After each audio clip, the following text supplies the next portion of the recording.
Ha! Now you can hear me, can't you?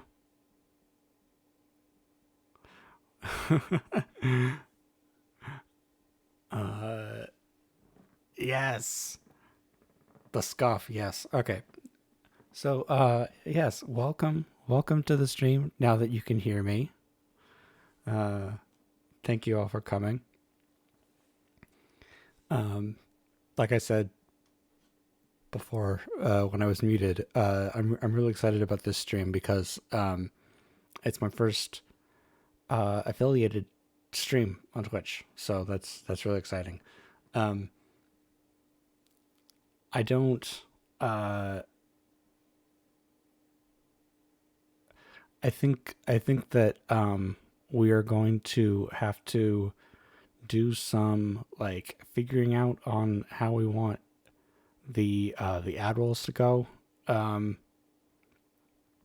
for these streams, especially because I don't want to like to deprive you guys of the reading time while the ads are going. So if you guys could like yell at me in the chat if an ad starts, and well, especially while we're reading, I'll try to stop reading and like I don't know, take a drink of water or something while while the ad goes. Um, but yeah, I'm excited. Today we're gonna read some Dracula, and um, we also have some new some Twitch sub badges that that you might be able to see on uh, or at least my um, in chat. Um, or at least we'll get to show them off at some point. Um, but yeah, I'm excited about those. We are also or we're getting in the next couple days or a couple days up to maybe a week. We're going to get new alerts, new animated alerts, and some emotes. So those will be really exciting when they come in. Um, so yeah, I will start with thinking the follows, and then we'll just get right into reading Dracula. Um, oh no, I'm gonna butcher this so bad. Uh,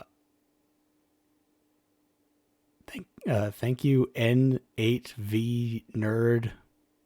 I don't know Nate for N8V nerd 86. Thank you very much for the follow.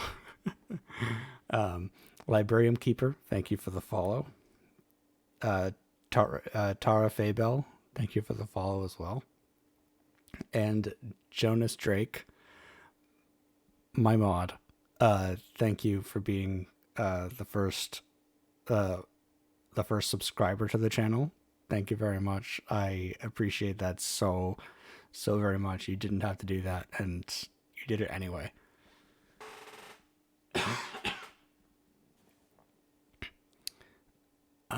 Oh, my model went a little bit crazy just a second ago. Um, in Raven's Wake, thank you very much for the follow. DGP VTuber, thank you for the follow. DGP. Um, I I was thanking you for your very kind sub, Jonas. I was thanking you for the sub that you gave me. Thank you very much. You missed that. Um, but welcome to the stream. Um, Zillan Akuma, thank you very much for the follow. Queer Moses 23, thank you for the follow. Tavern in the Forest, thank you for the follow. Arya Siren, thank you for the follow. X Chaotic Bean X, or maybe just Chaotic Bean. Thank you for the follow. Ishi Gao, thank you for the follow. AR Rose 666, thank you for the follow, my friend. Nia Kauka. I'm so sorry that I just butchered your name, but thank you very much for the follow. Kodiak Spruce, thank you for the follow, and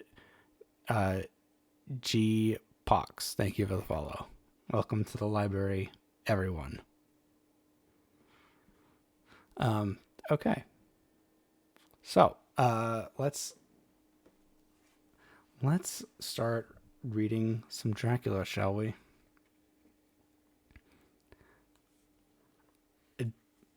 Jonas, I don't know if you are able to put on. I don't know if mods get the badges. It doesn't show on the chat, but you should at least you should have a badge next to your name. Thank you for the gifted sub, Lexi Cat. Thank you very much. I really appreciate that. Thank you very much. You've been so kind to me, and it means so much to me. Thank you.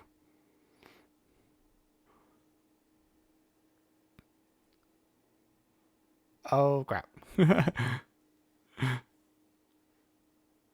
Thank you. Thank you so much. Thank you. Wow.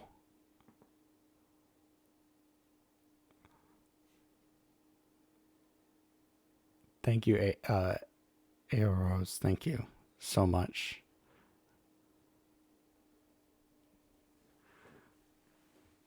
Huh.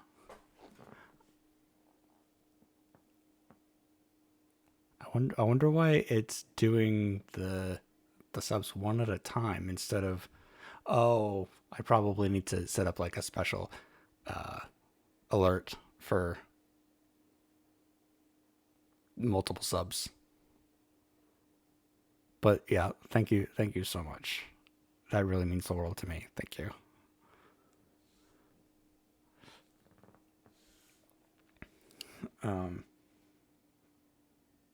Wow, you guys just made my day.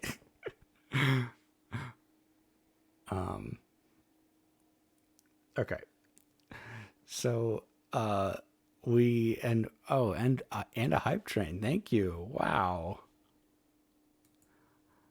I have no idea how hype trains get calculated, so that's cool.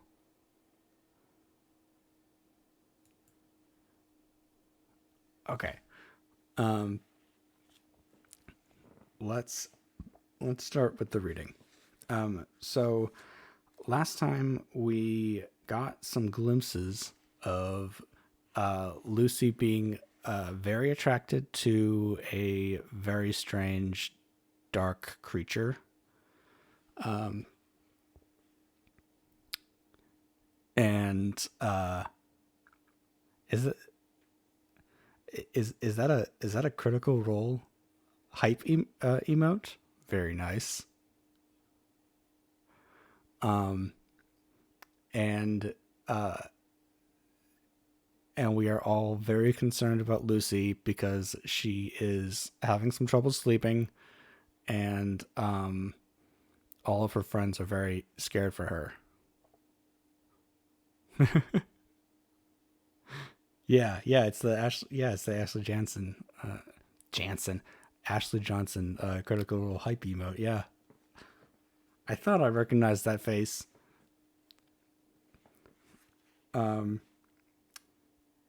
And so yeah, we pick up. No, it's fine. It's totally fine. We love critical role. We love critical role here, so it's all good. Okay. So let's start at chapter 10.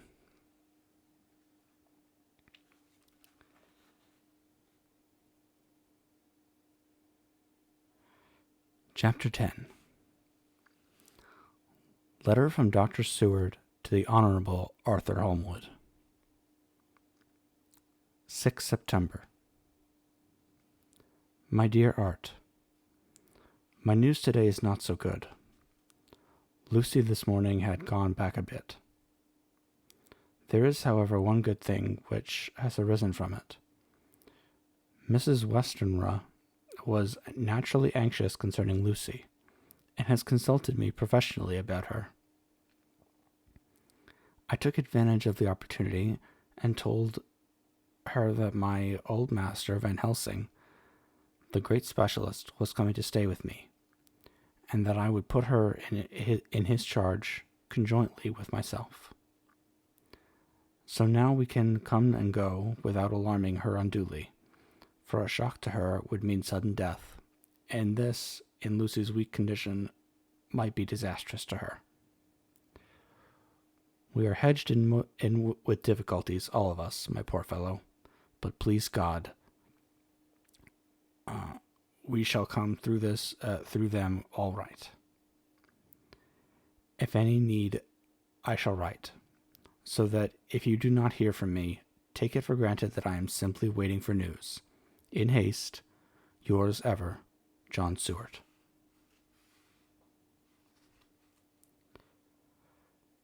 Dr. Seward's Diary, 7 September. The first thing Van Helsing said to me when we met at Liverpool Street was, Have you said anything to your old friend, the lover of her? No, I said. I waited till I had seen you, as I said in my telegram. I wrote him a letter simply telling him that you were coming, as Miss Westenra was not so well, and that I should let him know if need be. Right, my friend, he said, quite right. Better he not know as yet. Perhaps he shall never know. I pray so. But if it need be, then he shall know all. And, my good friend John, let me caution you. You deal with the madmen. All men are mad in some way or other, and insomuch as you deal discreetly with your madmen, so deal with God's madmen.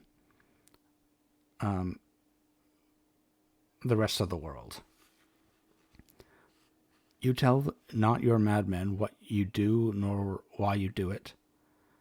You tell them not what you think. So you shall keep knowledge in its place, where it may rest, where it may gather its kind around it and breed. You and I shall keep as yet what we know here and here. He touched me on the heart and on the forehead, and then touched himself in the same way. I have for myself thoughts at the present. Later I shall unfold to you. Why not now? I asked. It may do some good. We may yet arrive at some decision. He stopped and looked at me and said, My friend John, when the corn is grown, even before it has ripened, while the milk of its mother earth is in him, and the sunshine has not yet begun to paint him with his gold, the husbandman, he pull the ear and rub him between his rough hands, and blow away the green chaff, and say to you, Look, he's good corn. He will make good crop when the time comes. I did not see the application, and told him so. For reply, he reached over and took my ear in his hand and pulled it playfully, as he used to long ago at lectures, and said, The good husbandman tell you so that because he knows, but not till then. But you do not find the good husbandman dig up his planted corn to see if he grow. That is for the children who play at husbandry. and not for those who take it as of the work of their life. See you now, friend John? I have sown my corn, and nature has her work to do in making it sprout, if he sprout at all. There's some promise, and I wait till the ears begin, till the ear begins to swell. He broke off, for he evidently saw that I understood. Then he went on, and very gravely. You were always a careful student, and your casebook was ever more full than the rest. You were only a student then. Now you are a master. And I trust that good habit have not fail. Remember, my friend, that knowledge is stronger than memory, and we should not trust the weaker. Even if you have not kept the good practice, let me tell you that this case of our dear Miss, is one that may be, mind, I say may be, of such interest to us and others that all the rest may not make him kick the beam, as your people say. Take then good note of it. Nothing is too small, I counsel you, but put down in record even your doubts and surmises. Hereafter it may be of interest to you to see how true you guess. We learn from failure, not from success. When I described Lucy's symptoms, the same as before, but infinitely more marked, he looked very grave, but said nothing. He took with him a bag, in which were many instruments and drugs, the ghastly paraphernalia of our beneficial trade, as he once called, in one of his lectures, the equipment of a professor of the healing craft. When we were shown in, Mrs. Westenra met us. She was alarmed, but not nearly so much as I expected to find her. Nature, in one of her beneficent moods, has ordained that even death has some antidote to its own terrors. Here, in a case where any shock may prove fatal, matters are so ordered that, from some cause or other, the things not personal, even the terrible change in her daughter, to whom she is so attached, do not seem to reach her. It is something like the way Dame Nature gathers. Round a foreign body an envelope of some insensitive tissue which can protect from evil that which it would otherwise harm by contact. If this be an ordered selfishness, then we should pause before we condemn anyone for the vice of egoism, for there may be deeper root for its cause than we have knowledge of. I used my knowledge of this phase of the spiritual pathology and laid down a rule that she should not be present with Lucy or think of her illness more than was absolutely required. She assented readily, so readily that I saw again the hand of nature fighting for life. Van Helsing and I were shown up to Lucy's room. If I was shocked when I saw her yesterday, I was horrified when I saw her today. She was ghastly, chalkily pale. The red seemed to have gone even from her lips and gums, and the bones of her face stood out prominently. Her breathing was painful to see or hear. Van Helsing's face grew set as marble, and his eyebrows converged till they almost touched over his nose. Lucy lay motionlessly, and did not seem to have strength to speak. So for a while we were all silent. Then Van Helsing beckoned to me, and we went gently out of the room. The instant we had closed the door, He stepped quickly along the passage to the next door, which was open. Then he pulled me quickly in with him and closed the door. "My God," he said, "this is dreadful. There is no time to be lost. She will die for sheer want of blood, to keep the heart's action as it should be. There must be transfusion of blood at once. Is it you or me?"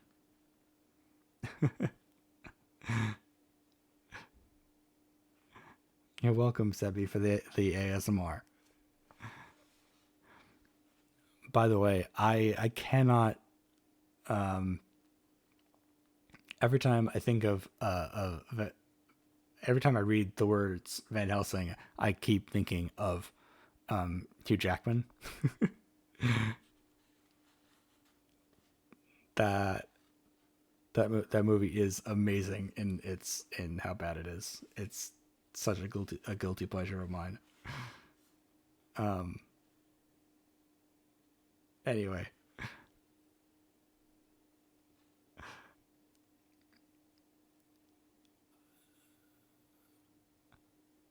"I am younger and stronger, Professor. It must be me." "Then get ready at once. I will bring up my bag. I am prepared."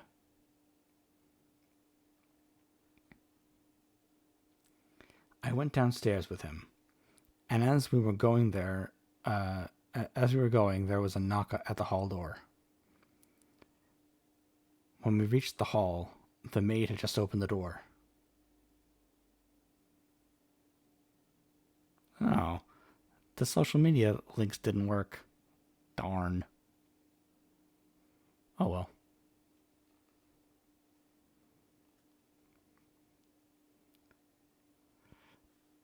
I'll fix that later.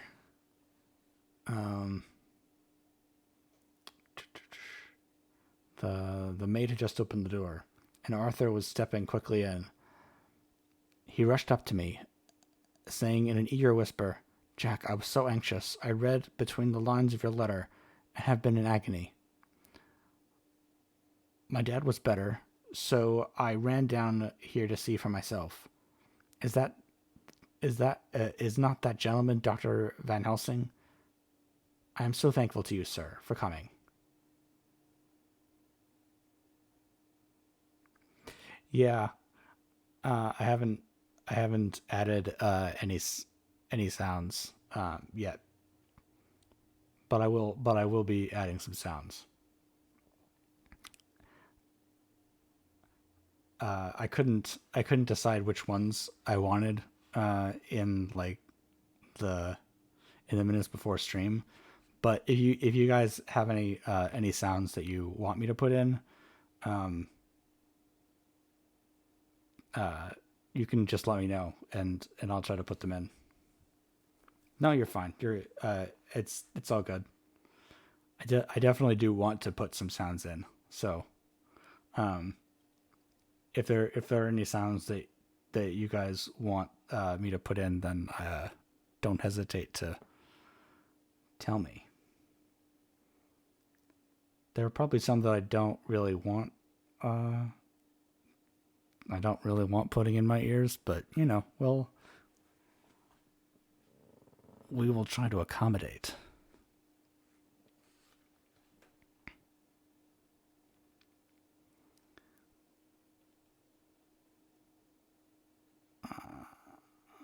When first the professor's eye had lit him up, he had been angry at his interruption at such a time, but now, as he took in his stalwart proportions and recognized the strong young manhood which seemed to emanate from him, his eyes gleamed. Without a pause, he said to him gravely as he held out his hand, "Sir, you have come in time. You are the lover of our dear miss. She is bad, very, very bad. Nay, my child, do not go like that." For he suddenly grew pale and sat down in a chair, almost fainting. "You are to help her. You can do no more than any. You can do more than any that live, and your courage is your best help." "What can I do?" asked Arthur hoarsely. Tell me, and I shall do it. My life is hers, and I would give that last drop of blood in my body for her. The professor has a strongly humorous side, and I could from old knowledge detect a trace of its origin in his answer. My young sir, I do not ask so much as that. Not the last. So what shall I do? There was fire in his eyes, and his open nostrils quivered with intent. Van Helsing slapped him on the shoulder. Come, he said, you are a man, and it is a man we want. You are better than me, better than my friend John. Arthur looked bewildered, and the professor went on by explaining in a kindly way. Young Miss is bad, very bad. Oh, posture check. Thank you very much. I probably needed that. Okay, yeah. Definitely needed that. Okay. How'd you know I was hunched over? Probably because I'm a gamer.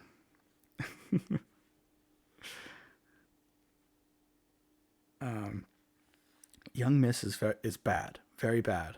She wants blood, and blood she must have or die.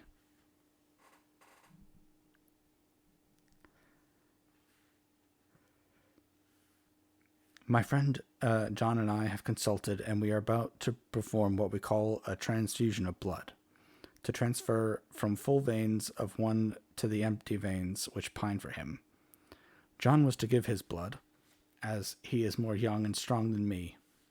Here Arthur took my hand and wrung it in hard silence. But now you are here.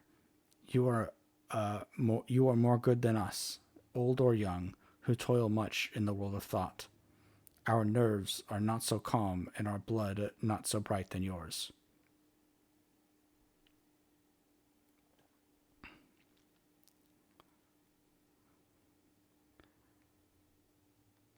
Arthur turned to him and said, If only you knew how gladly I would die for her, you would understand. He stopped, with a sort of choke in his voice. Good boy, said Van Helsing. And not so far off you will be happy that you have done all for her you love. By the way, blood transfusions can go horribly wrong if you don't have the correct blood type. So it's a good thing. Hopefully he has the right blood type, or this is going to go very poorly.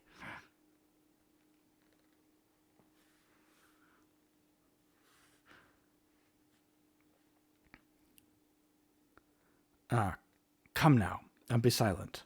You shall kiss her once before it is done, and then you must go. But then you must go, and you must leave at my sign. Say no word to madam. You know how it is with her. There must be no shock. Any knowledge of this would be one. Come. We all went up to Lucy's room. Arthur, by direction, remained outside. Lucy turned her head and looked at us, but said nothing. She was not asleep, but she was simply too weak to make the effort. Her eyes spoke to us, that was all. Van Helsing took some things from his bag and laid them on a little table out of sight. Then he mixed a narcotic, and coming over to the bed, said cheerily, Now, little miss, here is your medicine. Drink it off like a good child. See, I lift you so that to swallow is easy. Yes. She made the effort with success. It astonished me how long the drug took to act. This, in fact, marked the extent of her weakness.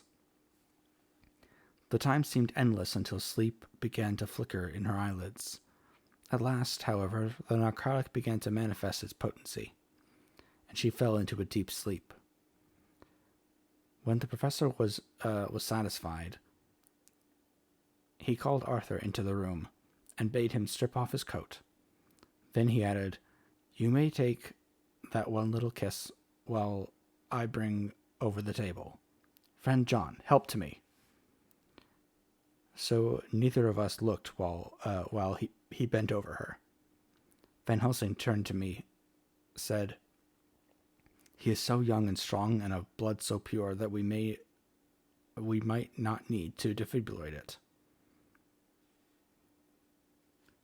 I don't know if that's a good idea.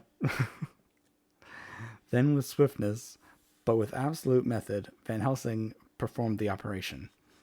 As the transfusion went on, something like life seemed to come back to poor Lucy's cheeks, and through Arthur's growing pallor, the joy of his face seemed absolutely to shine. After a bit, he began to grow anxious, for the loss of blood was telling on. After a bit, I began to grow anxious, for the loss of blood was telling on Arthur, strong man as he was. It gave me an idea of what terrible strain Lucy's system must have undergone, that what weakened Arthur only partially restored her. But the professor's face was set, and he stood watch in hand, and with his eyes fixed now on the patient and now on Arthur. I could hear my own heart beat. Presently he said in a soft voice, "Do not stir an instant. It is enough. You attend him. I will look to her." When all was over, I could see how much Arthur was weakened. I dressed the wound and took his arm to bring him away. When Van Helsing spoke without turning round, the man seemed to have eyes in the back of his head. "The brave lover, I think, deserve another kiss, which he shall have presently." And as he had now finished his operation, he adjusted the pillow to the patient's head. As he did so, the narrow black velvet band, which she seems always to wear round her throat, buckled with an old diamond buckle which her lover had given her, was dragged up a little bit, and showed a red mark on her throat. Arthur did not notice it, but I could hear the deep hiss of indrawn breath, which is one of Van Helsing's ways of betraying emotion. He said nothing at the moment, but turned to me, saying, "Now take down our brave young lover, give him of the port wine, and let him lie down a while. He must then go home and rest. Sleep much and eat much, that he may be recruited of what he has so far given to his love. He must not stay here. Hold a moment. I may take it, sir, that you are anxious of result. Then bring it with you that in all ways the operation is successful. You have saved her life this time, and you can go home and rest easy in mind that all that can be is. I shall tell her all when she is well. She shall love you none the less for what you have done. Goodbye." When Arthur had gone, I went back to the room. Lucy was sleeping gently, but her breathing was stronger. I could see the counterpane move as her breast heaved. By the bedside sat Van Helsing, looking at her intently. The velvet band again covered the red mark. I asked the professor in a whisper, "What do you make of that mark on her throat?" "What do you make of it?" "I have not examined it yet," I answered, and then and there proceeded to loose the band. Just over the external jugular vein there were 2 punctures, not large, but not wholesome looking. There was no sign of disease, but the edges were white and worn-looking, as if by some trituration. It at once occurred to me that this wound, or whatever it was, might be the means of that manifest loss of blood. But I abandoned the idea as soon as formed, for such a thing could not be. The whole bed would have been drenched to a scarlet if the blood which the girl must have lost to leave such a pallor as she had before the transfusion. "Well," said Van Helsing. "Well," said I can make nothing of it." The professor stood up. "I must go back to Amsterdam tonight," he said. "There are books and things there which I want. You must remain here all the night, and you must not let your sight pass from her." "Shall I have a nurse?" I asked. "We are the best nurses, you and I. You keep watch all night. See that she is well fed, and that nothing disturbs her."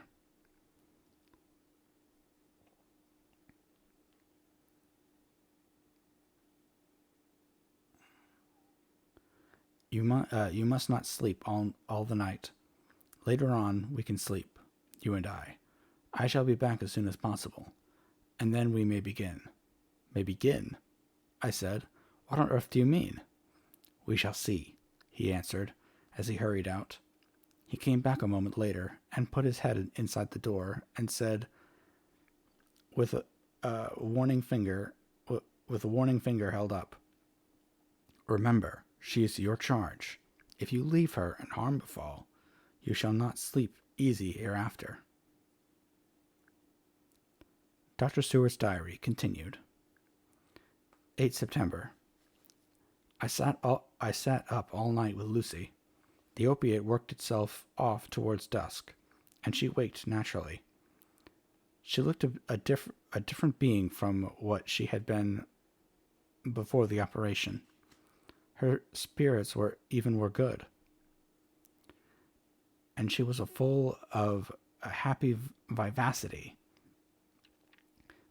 But I could see the evidences of the absolute prostration which she had undergone. When I told Mrs. Westenra that Dr. Van Helsing had directed that I should sit up with her, she almost pooh-poohed the idea, pointing out her daughter's renewed strength and excellent spirits. I was firm, however, and made preparations for my long vigil. When her maid had prepared her for the night, I came in, having in the meantime had supper, and took a seat by the bedside. She did not in any way make objection, but looked at me gratefully whenever I caught her eye. After a long spell, she seemed sinking off to sleep, but with an effort seemed to pull herself together and shook it off. This was repeated several times, with greater effort and with shorter pauses, as the time moved on. It was apparent that she did not want to sleep, so I tackled the subject at once.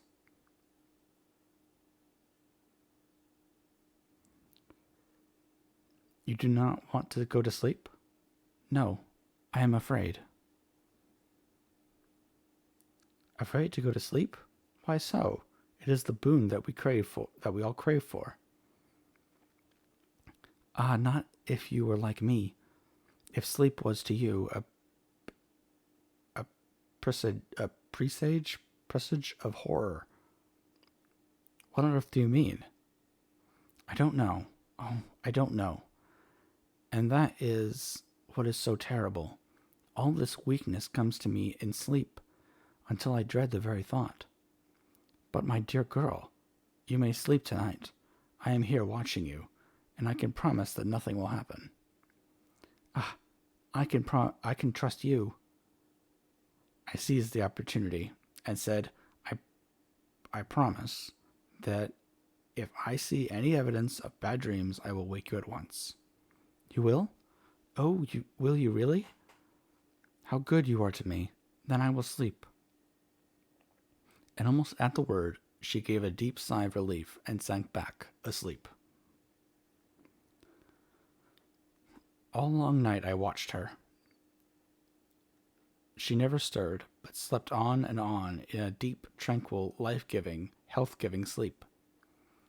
Her lips were slightly parted, and her breasts rose and fell with the regularity of a pendulum. There was a smile on her face, and it was evident that no bad dreams had come to disturb her peace of mind. In the early morning her maid came, and I left her in her care and took myself back home, for I was anxious about many things. I sent a short wire to Van Helsing and to Arthur, telling them of the excellent result of the operation. My own work, which with its manifold arrears, took me all day to clear off. It was dark when I was able to inquire about my patient. The report was good. He had been quiet for the past day and night. A telegram came from Van Helsing at Amsterdam whilst I was at dinner, suggesting that I should be at Hillingham tonight, as it might be well to be at hand, and stating that he was leaving by the night mail, and would join me early in the morning. 9 September. I was pretty tired and worn out when I got to Hillingham. For 2 nights I had hardly had a wink of sleep, and my brain was beginning to feel that numbness which marks cerebral exhaustion. Lucy was up and in a cheerful spirits. When she shook hands with me, she looked sharply in my face and said, "No sitting up tonight for you. You are worn out." "I am quite well again. Indeed, I am.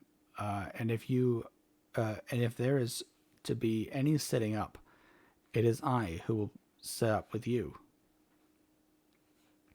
I would not argue the point, and went and had my supper. Lucy came with me, and, enlivened by her charming presence, I made an excellent meal, and had a couple of glasses of the more than excellent port.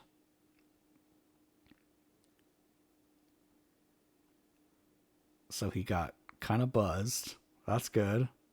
That's really good for him to be buzzed while he's caring for his patient. Then Lucy took me upstairs and showed me a room next to her own, where a cozy fire was burning. "Now," she said, "you must stay here. I shall leave this door open, and my door too. You can lie on the sofa, for I know that nothing would induce any of you doctors to go to bed whilst there is a patient above the horizon. If I want anything, I shall call out, and you can come to me at once." I could not but acquiesce, for I was dog-tired, and could not have sat up had I tried. So on her renewing her promise to call me if she wanted anything, I lay on the sofa and forgot all about everything. Lucy Westenra's diary. 9 September. I feel so happy tonight. I have been so miserably weak that to be able to think and move about is like feeling sunshine after a long spell of east wind out of a steel sky. Somehow Arthur feels very, very close to me. I seem to feel his presence warm about me. I suppose it is that sickness and weakness are selfish things, and turn our inner eyes and sympathy on themselves, whilst health and strength give love rein, and in thought and feeling he can wander where he wills. I know where my thoughts are. If Arthur only knew. My dear, your ears must tingle as you sleep, as mine do waking. Oh, the blissful rest of last night. How I slept with that dear, good Dr. Seward watching me. And tonight I shall not fear to sleep, since he is close at hand and within call. Thank you, everybody, for being so good to me. Thank God. Good night, Arthur. Dr. Seward's Diary. 10 September. I was conscious of the professor's hand on my head, and started awake all in a second. And that is one of the things we learn in an asylum, at any rate. And how is our patient? Well, when I left her, or rather when she left me, I answered. Come, let us see, he said, and together we went into the room. The blind was down, and I went over to raise it gently, whilst Van Helsing stepped with his soft cat-like tread over to the bed.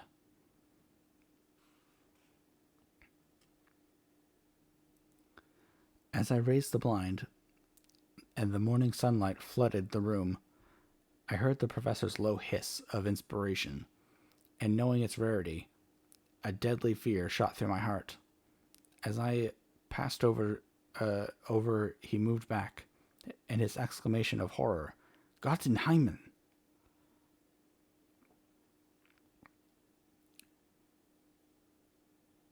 Needed no enforcement from his agonized face.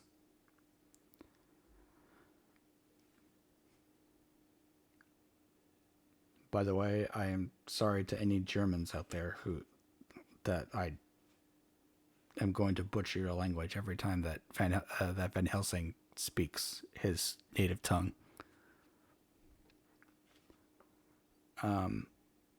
He raised his hand and pointed to the bed, and his iron face was drawn and ashen white. I felt my knees begin to tremble. There on the bed, seemingly in a swoon, lay poor Lucy, more horribly white and wan-looking than ever. Even the lips were white, and the gums seemed to have shrunken back from the teeth. And Zemnians, yes, they would also be offended. I am sorry, Caleb. I'm so sorry.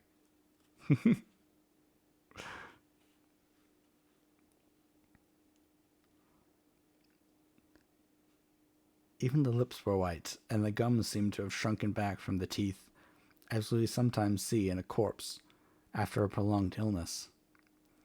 Van Helsing raised his foot to stamp in anger, but the instinct of his life and all the long years of habit stood to him, and he put it down again softly. "Quick, bring in the brandy," he said. I flew to the dining room, and returned with the decanter. He wetted the poor white lips with it, and together we rubbed palm and wrist and heart. He felt her heart, and after a few moments of agonized suspense, said, "It is not too late. It beats, though but feebly. All our work is undone. We must begin anew. There is no young Arthur here now. I have to call on you yourself this time, my friend John." As he spoke, he was dipping into his bag and produced the instruments for transfusion. I had taken off my coat and rolled up my shirt sleeve. There was no possibility of an opiate just at present, and no need of one, and so without a moment's delay we began the operation. After a time, it did not seem a short time either, for the draining away of one's blood, no matter how willing it be given, is a terrible feeling. Van Helsing held up a warning finger. "Do not stir," he said, "but I fear that with growing strength she may wake, and that would make danger. Oh, so much danger. But I shall precaution take. I shall give hypodermic injection of morphia." He proceeded then, swiftly and deftly, to carry out his intent. The effect on Lucy was not bad, for the faint seemed to merge subtly into the narcotic sleep. It was with a feeling of personal pride that I could see a faint tinge of color steal back into the pallid cheeks and lips. No man knows till he experiences it what it is to feel his own life blood drawn away into the veins of the woman he loves. The professor watched me critically. "That will do," he said. "Already?" I remonstrated. "You took a great deal more from art." To which he smiled a sad sort of smile as he replied, "He is her lover, her fiancé. You have much work to do for her and for others, and the present will suffice." When we stopped the operation, he attended to Lucy, whilst I applied digital pressure to my own incision. I laid down, whilst I waited his leisure to attend to me, for I felt faint and a little sick. By and by, he bound up my wound and sent me downstairs to get a glass of wine for myself. As I was leaving the room, he came after me and half whispered, "Mind, nothing must be said of this. If our young lover should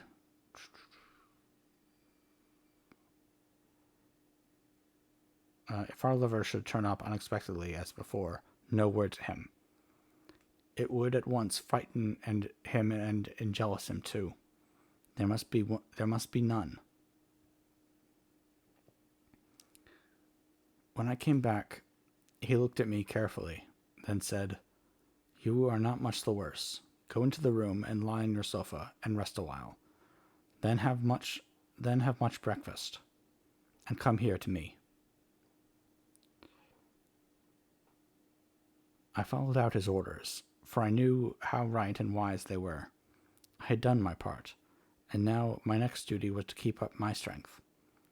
I felt very weak, and in the weakness lost something of the amazement at what had occurred. I fell asleep on the couch, or on the sofa, however, wondering over and over again about Lucy, had made a retrograde movement.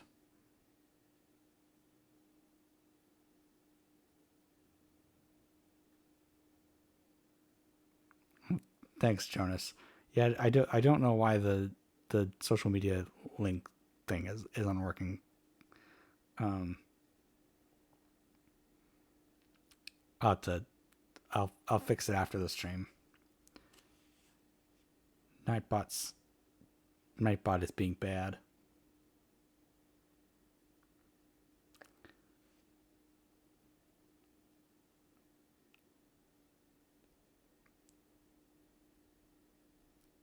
And how she could have been drained of so much blood with no sign anywhere to show for it.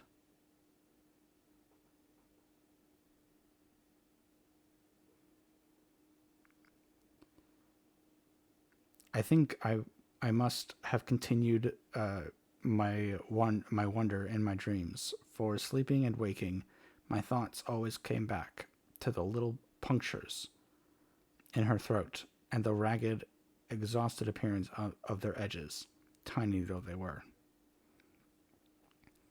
If you do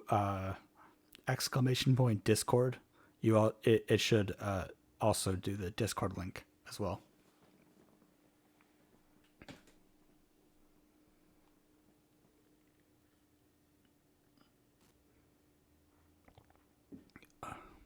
Water.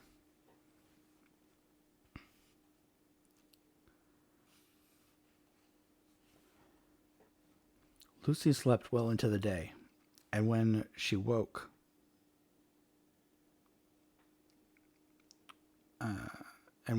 she was fairly well and strong, though not nearly as much so as the day before. When Van Helsing had seen her, he went out for a walk, leaving me in charge, with strict injunctions that I was not to leave her for a moment. I could hear his voice in the hall, asking the way to the nearest telegraph office. Lucy chatted with me freely.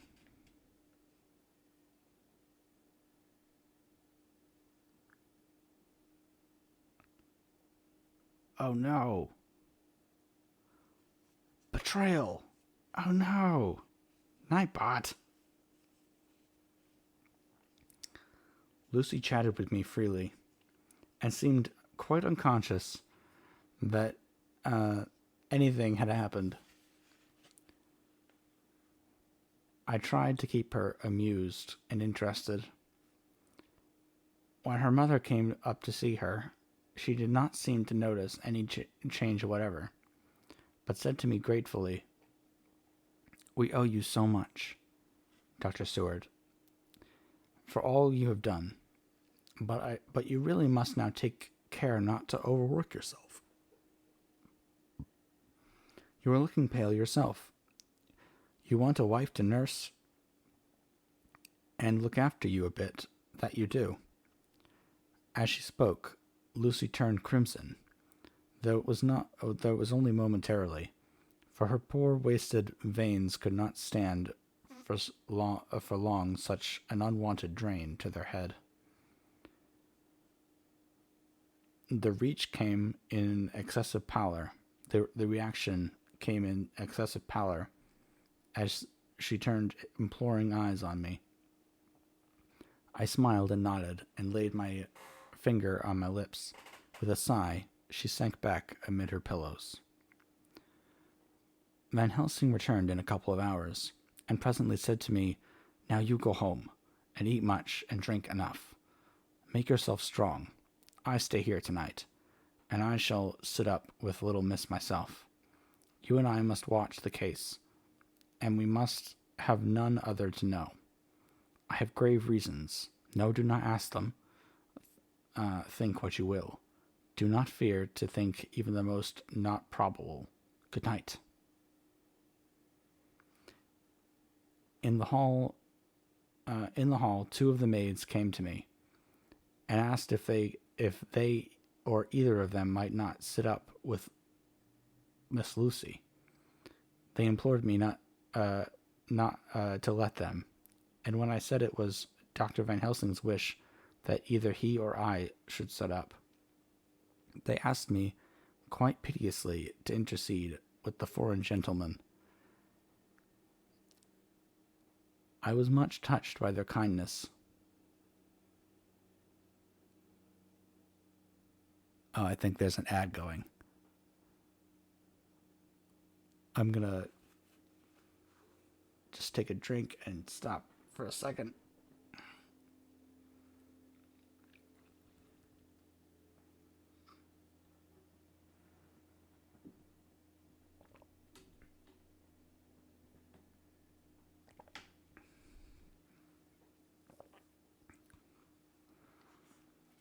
Okay, let's start again.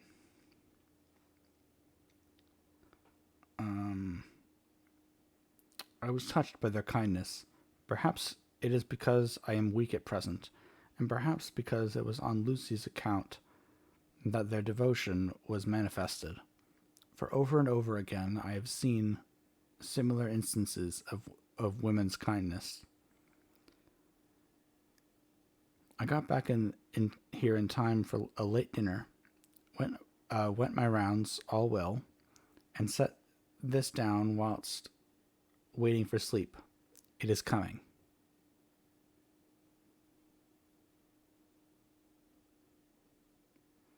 Oh yeah, you probably didn't get an ad because you're subscribed. But water is very good. Yes.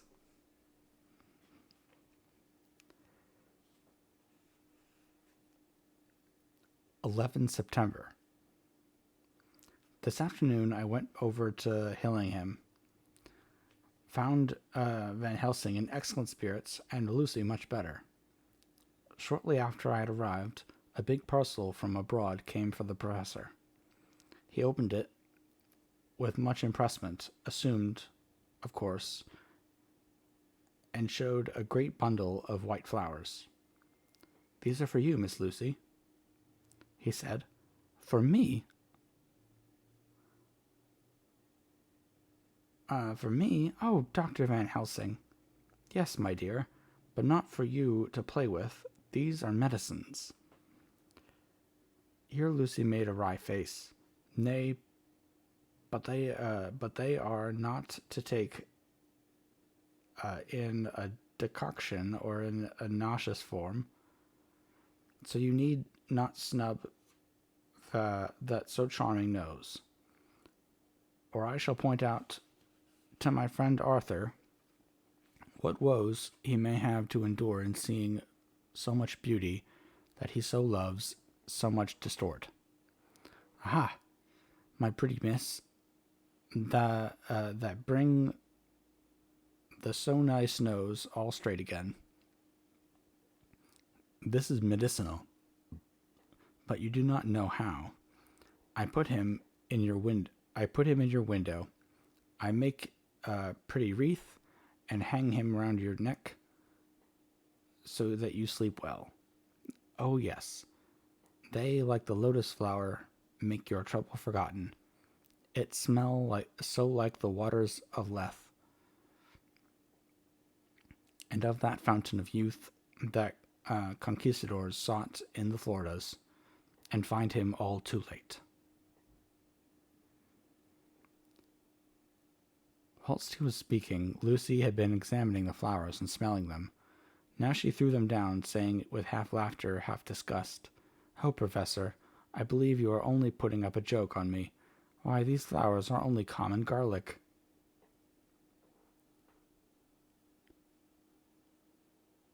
Van Helsing knows what he's doing. To my surprise, Van Helsing rose up and said with all his sternness, his iron jaw set and his bushy eyebrows meeting, "No trifling with me. I never jest. There is grim purpose in all I do, and I warn you that you do not thwart me. Take care, for the sake of others, if not for your own." Then seeing poor Lucy scared, as she might well be, he went on more gently. "Oh, little miss, my dear, do not fear me. I only do for your own good. But there is much virtue to you in those common flowers. See, I place them myself in your room. I make myself the wreath that you are to wear. But hush, no telling to others that make so inquisitive questions. We must obey, and silence is a part of obedience. And obedience is to bring you strong and well into loving arms that wait for you. Now sit still a while. Come with me, John, and you shall help me deck the room with my garlic, which is all the way from Harlem. Harlem. There are two A's. Harlem,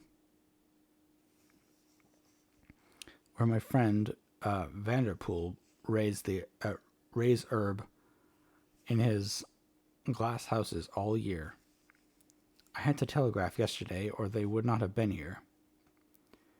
We went into the room, taking the flowers with us. The professor's actions were certainly odd, and not to be found in any pharmacopoeia that I have ever heard of. First, he fastened up the windows and latched them securely. Next, taking a handful of the flowers, rubbed them all over the sashes, and as though to ensure that every whiff of air that might get in would be laden with the garlic smell. Then, with the wisp, he rubbed all over the jamb of the door, above, below, and at each side, and round the fireplace in the same way. It all seemed grotesque to me, and presently I said, "Well, Professor, I know you always have a reason for what you do, but this certainly puzzles me. It is well we have no skeptic here, or he would say that you were working some spell to keep out an evil spirit." "Perhaps I am," he answered quietly, as he began to make the wreath which Lucy was to wear around her neck. We then waited whilst Lucy made her toilet for the night, and when she was in bed, he came and himself fixed the wreath of garlic round her neck. The last words he said to her were, "Take care you do not disturb it. And if the room feel close, do not tonight open the window or the door."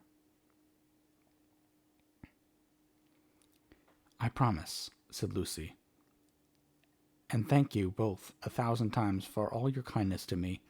Oh, what have I done to be blessed with such friends?"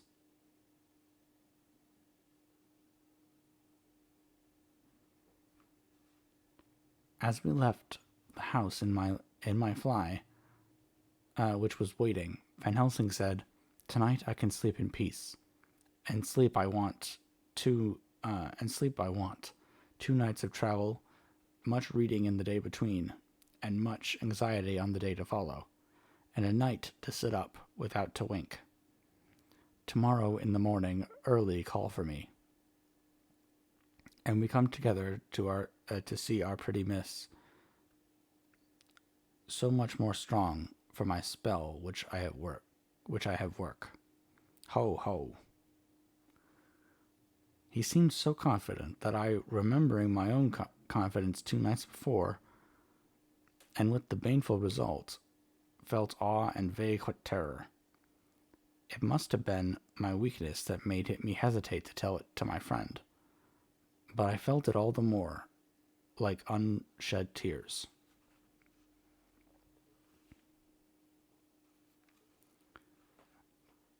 Chapter 11. Lucy Westenra's Diary. 12 September. How good they all are to me. I quite love that dear Dr. Van Helsing. I wonder why he was so anxious about these flowers. He positively frightened me, he was so fierce, and yet he must have been right, for I feel comfort from them already. Somehow I do not dread being alone tonight, and I can go to sleep without fear. I shall not mind any flapping outside the window. Oh, the terrible struggle that I have had against sleep so often of late. The pain of the sleeplessness, or the pain of the fear of sleep, with such unknown horror as it has for me. How blessed are some people whose lives have no fears, no dreads, to whom sleep is a blessing that comes nightly, and brings nothing but sweet dreams. Well, here I am tonight, hoping for sleep, and lying like Ophelia in the play.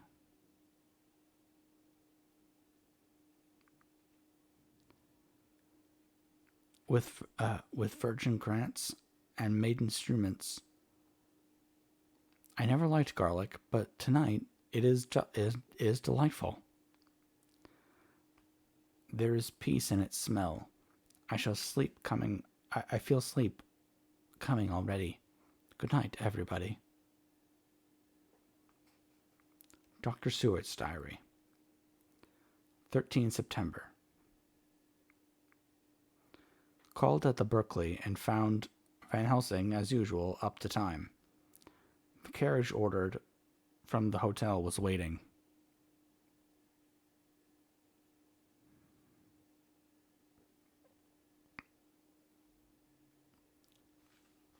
The professor took his bag, which he always brings with him now.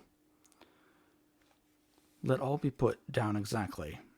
Van Helsing and I arrived at the Hillingham at 8 o'clock.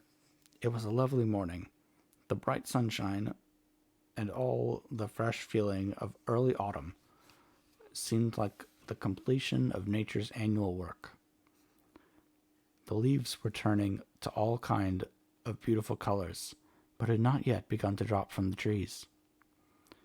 When we entered, we met Mrs. Westenra coming out of the morning room. She is always an early riser. She greeted us warmly and said, "You will be glad to know that Lucy is better. The dear child is still asleep. I looked into her room and saw her, but did not go in, lest I should disturb her." The professor smiled and looked quite jubilant. He rubbed his hands together and said, "Aha! I thought I had diagnosed the case. My treatment is working." To which she answered, "You must not take all the credit to yourself, doctor. Lucy's state this morning is due in part to me." "How do you mean, ma'am?" asked the professor. "Well, I was anxious about the dear child in the night, and went into her room. She was sleeping so soundly. So soundly that even my coming did not wake her. But the room was awfully stuffy. There were a lot of those horrific, strong-smelling flowers about everywhere, and she had actually a bunch of them around her neck. I feared that the heavy odor would be too much for the dear child in her weak state, so I took them away and opened a bit of the window to let in a little fresh air. You will be pleased with her, I am sure."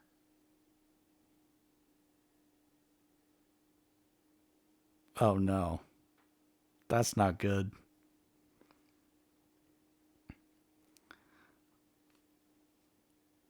"Mother, what have you done?" Then, for the first time in my life, I saw Van Helsing break down. He raised his hands over his head in a sort of mute despair, and then beat his palms together in a helpless way.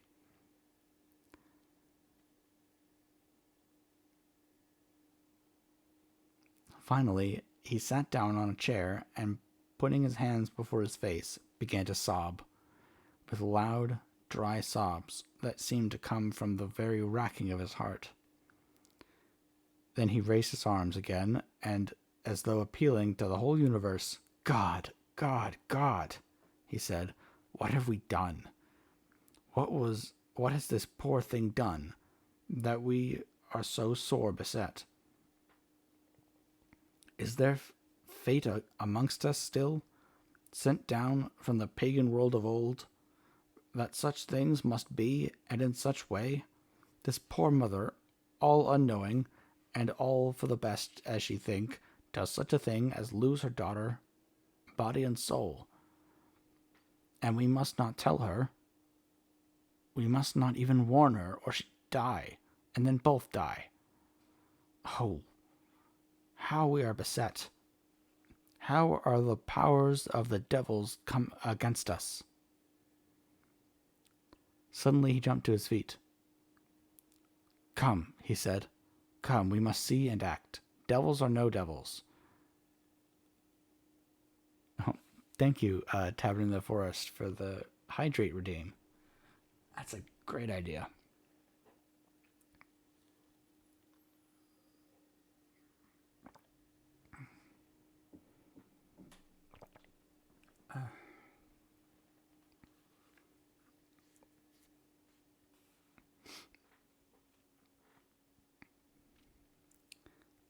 Devils or no devils, or all the devils at once, it matters not. We fight him all the same. He went to the hall door for his bag, and together we went up to Lucy's room. Once again I drew up the blind, whilst Van Helsing went towards the bed. This time he did not start as he looked on the poor face, with the same awful waxen pallor as before. He wore a look of stern sadness and infinite pity. "As I expected," he murmured, with that hissing inspiration of his which meant so much. Without a word he went and locked the door, and then began to set out On the little table, the instruments for yet another operation of transfusion of blood. I had long ago recognized the necessity and began to take off my coat. But he stopped me with a warning hand. "No," he said. "Today you must operate. I shall provide. You are already weakened." As he spoke, he took off his coat and rolled up his shirt sleeve. Again the operation, again the narcotic, again some return of color to the ashy cheeks, and the regular breathing of healthy sleep. This time I watched while Van Helsing recruited himself and rested. Presently he took an opportunity telling Miss Westenra that she must not remove anything from Lucy's room without consulting him, that the flowers were of medicinal value, and that the breathing of their odor was part of the system of cure. Then he took over the care of the case himself, saying that he would watch this night, and that the next would send the next, and would send me word when to come. After another hour, Lucy waked from her sleep, fresh and bright, and seemingly not much the worse for her terrible ordeal. What does it all mean? I'm beginning to wonder if my long habit of life amongst the insane is beginning to tell upon my own brain.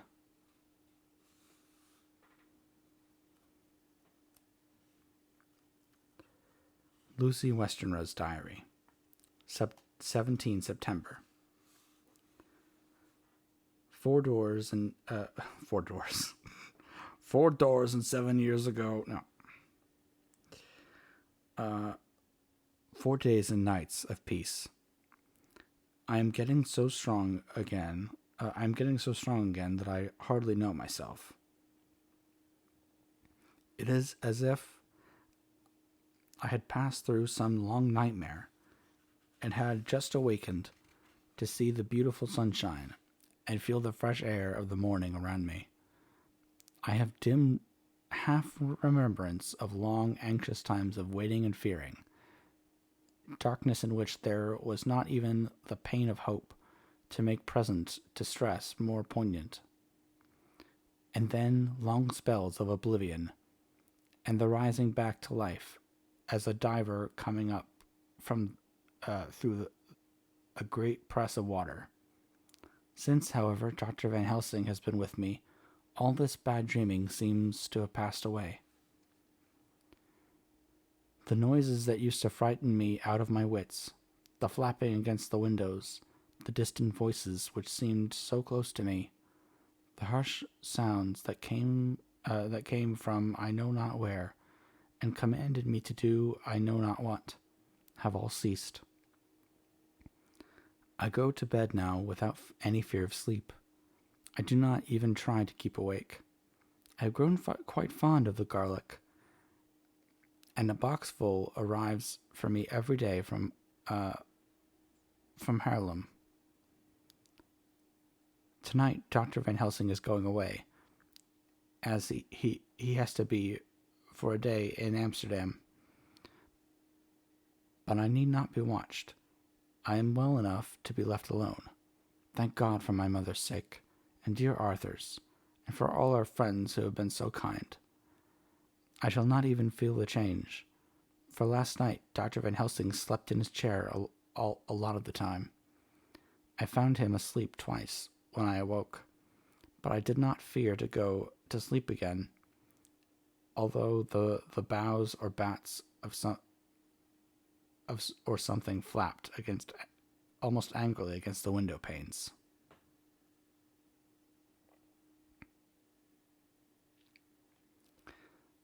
The Pall Mall Gazette, 18 September. The Escaped Wolf. Perilous adventure of our interviewer. Interview with the keeper in the zoological gardens. After many inquiries and almost as many refusals, and perpetually using the words Pall Mall Gazette as a sort of talisman, I managed to find the keeper of the section of the zoological gardens in which the wolf department is included. Thomas Builder lives in one of the cottages in the enclosure behind the elephant house, and was sitting down to his tea when I found him. Thomas and his wife were hospitable folk, elderly and without children, and if the specimen I enjoyed of their hospitality be of the average kind, their lives must be pretty comfortable. The keeper would not enter on what he called business until the supper was over, and we were all satisfied. Then when the table was cleared, and he had lit his pipe, he said, "Now, sir, you can go on and ask me what you want. You'll excuse me for refusing to talk of professional subjects afore meals. I gives the wolves and the jackals and the hyenas in all our section their tea afore I begins to ask them questions." "How do you mean, ask them questions?" I queried, wishful to get him into a talkative mood. Hitting them over the head with a pole is one way. Scratching off their ears is another. When gents as is flush wants a bit of a show off to their goals. I don't so much mind the fuss, the hitting with the pole afore I chucks in their dinner, but I waits till they're had their sherry and coffee, so to speak, afore I tries on the ear scratching. Mind you," he added philosophically, "there's a deal of the same nature in us as in them, their animals. Here's you coming and asking of me questions about my business, and I that grumpy like that only for your bloomin' arfquid I'd a seen you blowed fuss before I'd answer. Not even when you asked me sarcastic like if I'd like you to ask the superintendent if you might ask me questions without offense till I tell you to go to hell. You did. And when you said you'd report me for using of obscene language, that was hitting me over the head.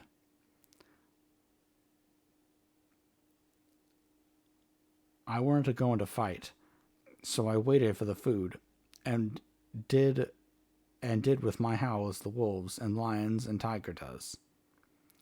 But Lord, love your heart. Now that the old human has stuck a chunk of her tea cake, the old woman has stuck a chunk of her tea cake in me and rinsed me out with her bloomin' old teapot. I've lit up.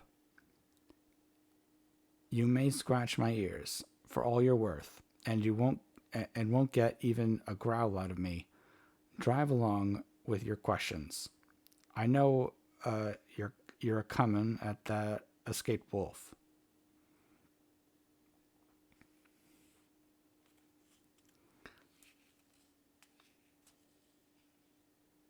"Exactly. I want you to give me your view of it. Just tell me how it happened, and when I know the facts, I'll get you to say what you consider was the cause of it, and how you think the whole affair will end." All right, Governor. All right, Governor. This here is about the old story, about the whole story. That there wolf we called Berserker was one of the three greys, the gray ones that came from Norway, to Jamrax, which we bought off him 4 years ago. He was a nice, well-behaved wolf that never gave no trouble to talk of. I'm more surprised at him for wanting to get out, nor any of the animals in the place. But there, you can't trust wolves no more, nor women.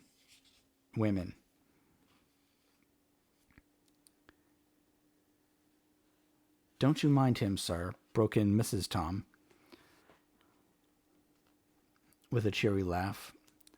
He's got minding the animals so long that, blessed him, he ain't like that old wolf himself. But there ain't no arm in him. Well, sir, it was about 2 hours after feeding yesterday when I first hear my disturbance. I was making up a litter in the monkey house for a young puma which is ill. But when I heard the yelping and the owling, I came straight. There was Berserker a tearing like a mad thing at the bars, as if he wanted to get out. There wasn't much people about that day, and close at hand was only one man, a tall, thin chap, with a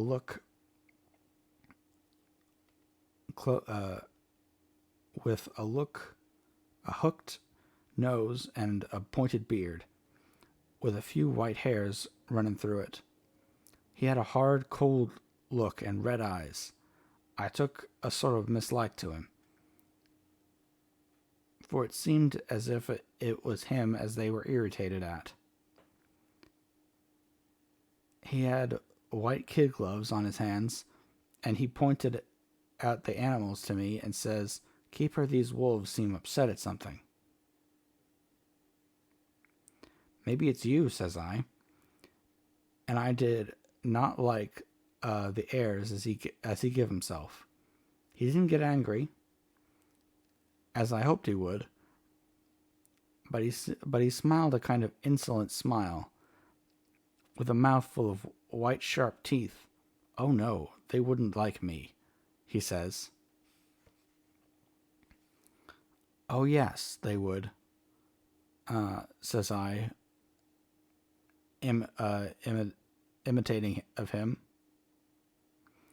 "They always like a bone or two to clean their teeth on about tea time, which you has a bagful." Well, it was an odd thing, but when the animals see us a-talking, they lay down, and when I went over to Berserker, he let me stroke his ears same as ever. That there man came over, and blessed, but if he didn't put it in his hand and stroke the old wolf's ears too. "Take care," says I. "Berserker is quick." "Never mind," he says. "I'm used to them." "Are you in the business yourself?" I says, taking off my hat. For a man who what trades in wolves is a good friend to keepers. "No," says he, "not exactly in the business, but I have made pets of several." And with that he lifts his hat, as polite as a lord, and walks away. Old Berserker kept looking at him until he was out of sight, and then went and laid down in a corner, and wouldn't come out the whole evening. Well, last night, so soon as the moon was up, the wolves here all began howling.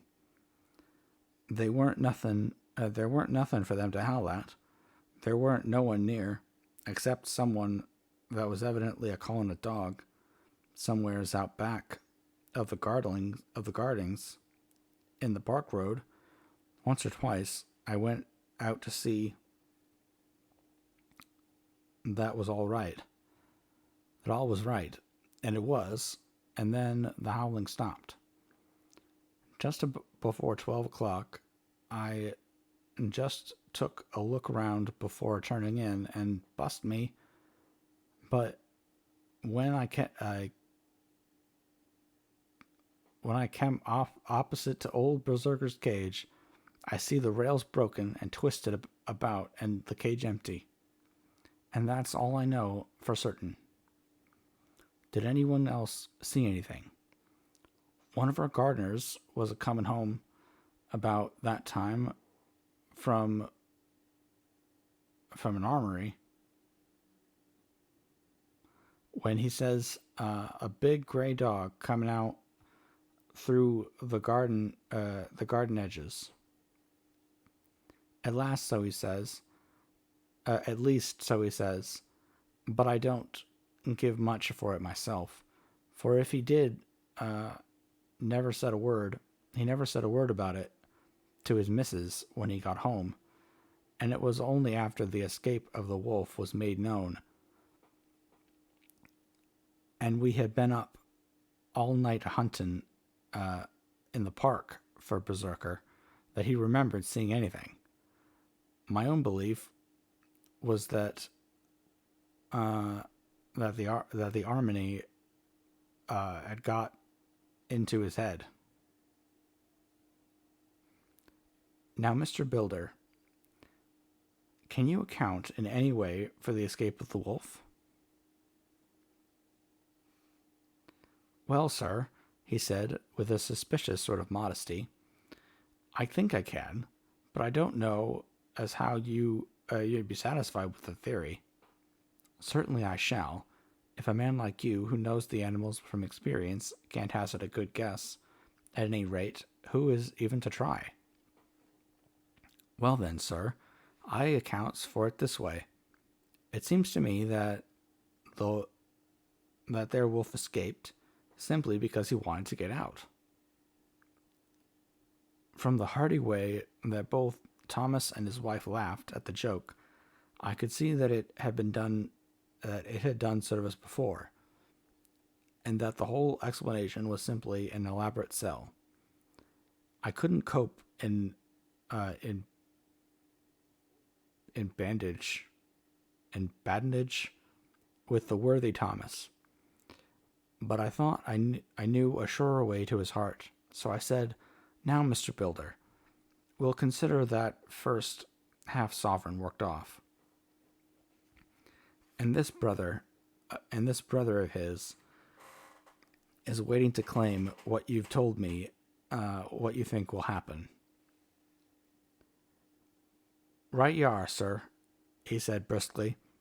You'll excuse me, I know, for a chaffing of you.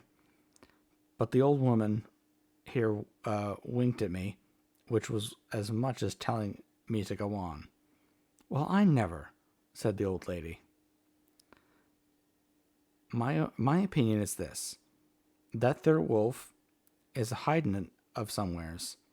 The gardener won't remember, the gardener didn't remember, said he was a galloping northward faster than a horse could go, but I don't believe him, for you see, sir, wolves don't gallop no more than dogs does. They're not being built that way. Wolves is fine things in a storybook, and I dare say they, when they gets in packs and does be chivvying something, that's more afeared than they can make a devil of a noise and chop it up, whatever it is. But Lord bless you, in real life, a wolf is only a low creature, not half so clever or bold as a good dog, and not a half quarter so much fighting them. This one ain't been used to fighting, or even to providing for itself. And more like he's somewhere round the park, a hiding and a shivering of, and if he thinks at all, wandering where he is to get his breakfast from. Or maybe he's got down some area and is in a coal cellar. My eye won't some cook get a rum start when she sees his green eyes shining at her out of the dark. If he can't get food, he's bound to look for it. And mayhap he may chance to light on a butcher's shop in time. If he doesn't, and some nursemaid goes a walking with a soldier, leaving of the infant in the perambulator, well, I shouldn't be surprised if the census is one baby less. That's all. I was handing him the half-sovereign when something came bobbing up against the window, and Mr. Builder's face doubled in natural length with surprise. "God bless me," he said.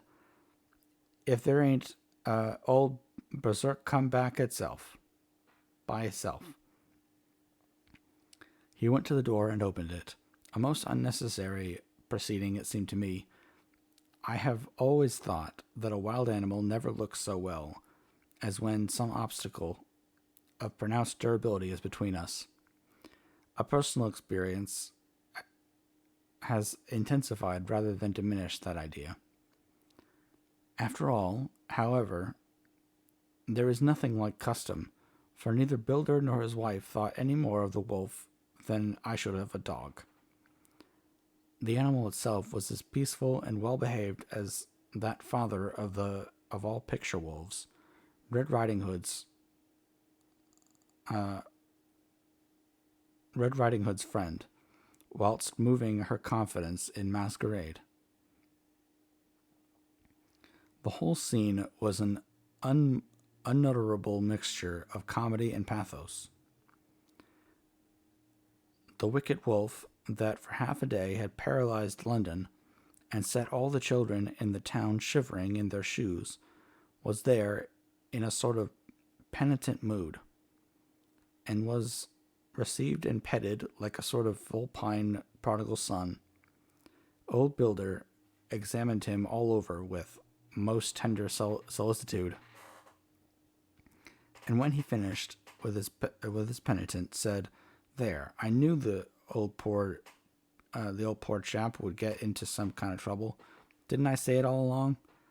Here's his head all cut and full of broken glass. He's been getting over some balloon wall or other. It's a shame that people are allowed to top their walls with broken bottles. This here's what comes of it. Come along, Berserker." He took the wolf and locked him up in a cage, with a piece of meat that satisfied, in quantity at any rate, the elementary conditions of the fatted calf, and went off to report. I came off too to report that the only exclusive information that is given today regarding that strange escapade at the zoo.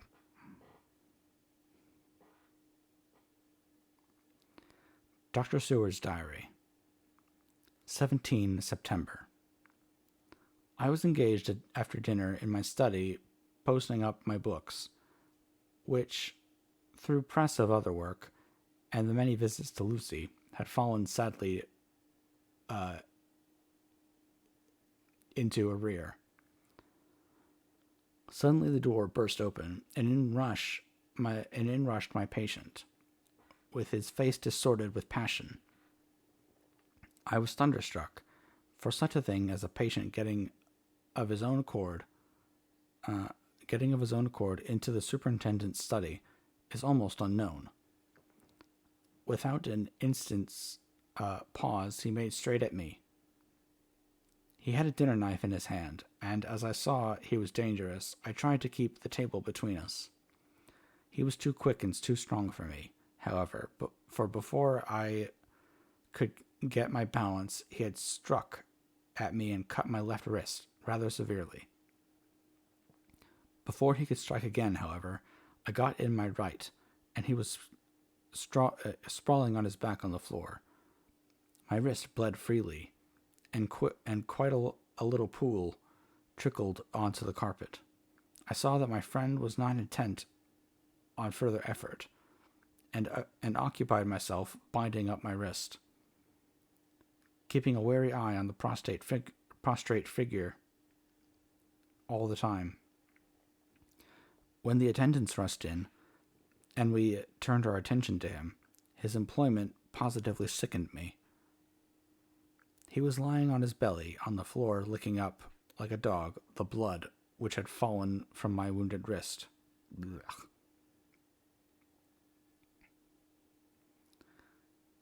He was easily secured, and to my surprise, went with the attendants quite placidly, simply repeating over and over again, "The blood is the life, the blood is the life." I cannot afford to lose blood just at present. I have lost too much of late for my physical good,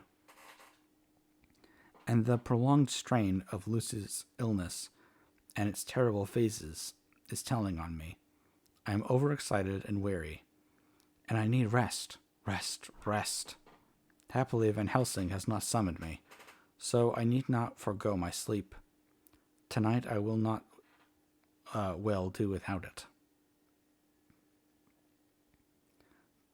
Telegram, Van Helsing, Antwerp, to Seward, Carfax.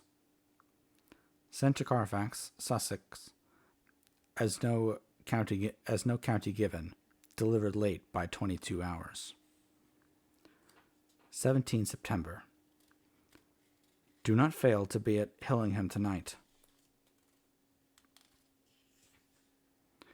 If not watching all the time, frequently,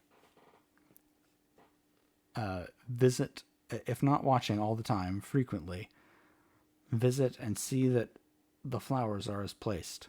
Very important. Do not fail. Shall be with you as soon as possible after arrival. Dr. Seward's Diary. 18 September.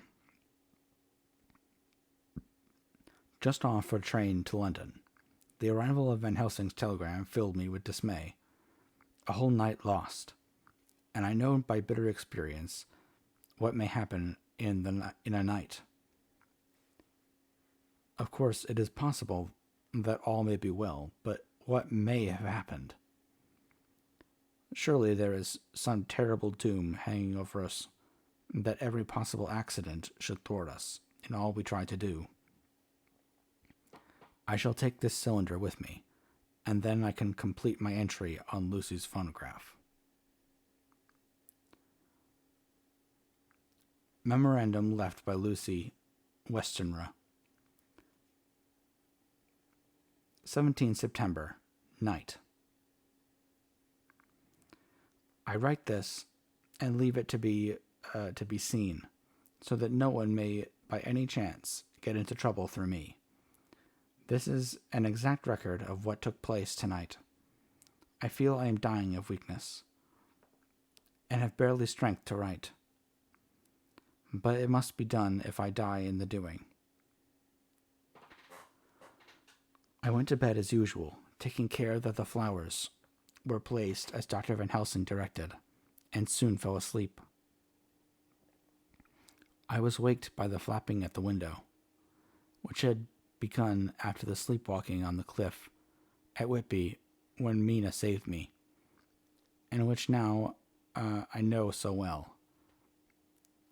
I was not afraid, but I did wish that Dr. Seward was in the next room, as Dr. Van Helsing said he would be, so that I might have called him.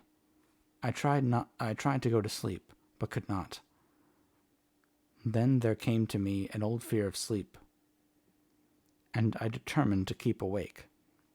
Perversely, sleep would try to come then when I did not want it. So, as I feared to be alone, I opened my door and called out, "Is there anybody there?" There was no answer.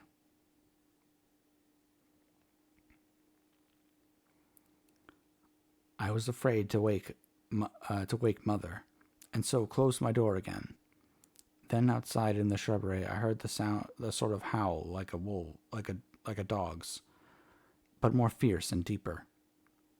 I went to the window and looked out, but could see nothing except a big bat, which had evidently been buffeting its wings against the window. So I went back to bed again, but determined not to go to sleep. Presently the door opened, and Mother looked in. Seeing by my moving that I was not asleep, came in and sat by me. She said to me even more sweetly and softly than her wont, "I was so uneasy about you, darling, came in to see that you were all right." I feared she might catch a cold sitting there, and asked her to come in and sleep with me. So she came into bed and lay down beside me. She did not take off her dressing gown, for she said she would only stay a while, and then go back to her own bed. As she lay there in my arms, and I in hers, the flapping and buffeting came to the window again. She said she was startled and a little frightened, and cried out, "What is that?"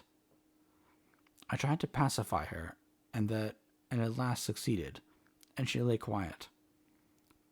But I could hear her poor dear heart still beating terribly. After a while, there was a low howl again out in the shrubbery, and shortly after there was a crash at the window, and a lot of broken glass was hurled on the floor.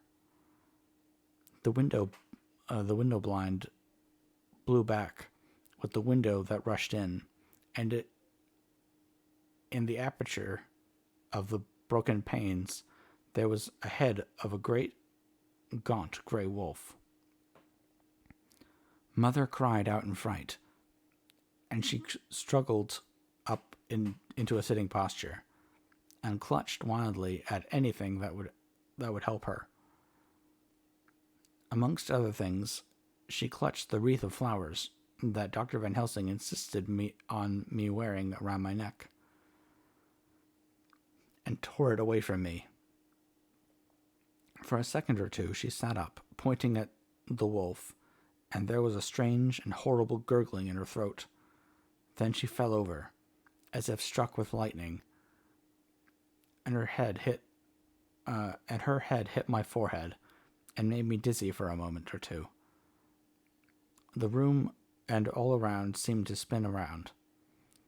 I kept my eyes fixed on the window, but the wolf drew his head back, and a whole myriad of little specks seemed to come blowing in through the broken window, and wheeling and circling round like the pillar of dust that travelers describe when there is a simoon in the desert. I tried to stir, but there was a spell upon me, and dear Mother's poor body, which seemed to grow cold already, for her dear heart had ceased to beat, weighed me down, and I remembered no more for a while.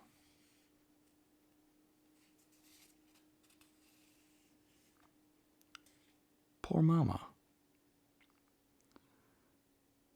The time did not seem long, but very, very awful, till I recovered consciousness again. Somewhere near, a passing bell was tolling. The dogs all around the neighborhood were howling. And in our shrubbery, seemingly just outside, a nightingale was singing. I was dazed and stupid with pain, and terror and weakness, but the sound of the nightingale seemed like the voice of my dead mother, come back to comfort me. The sound seemed to have awakened the maids too, for I could hear their bare feet pattering outside my door.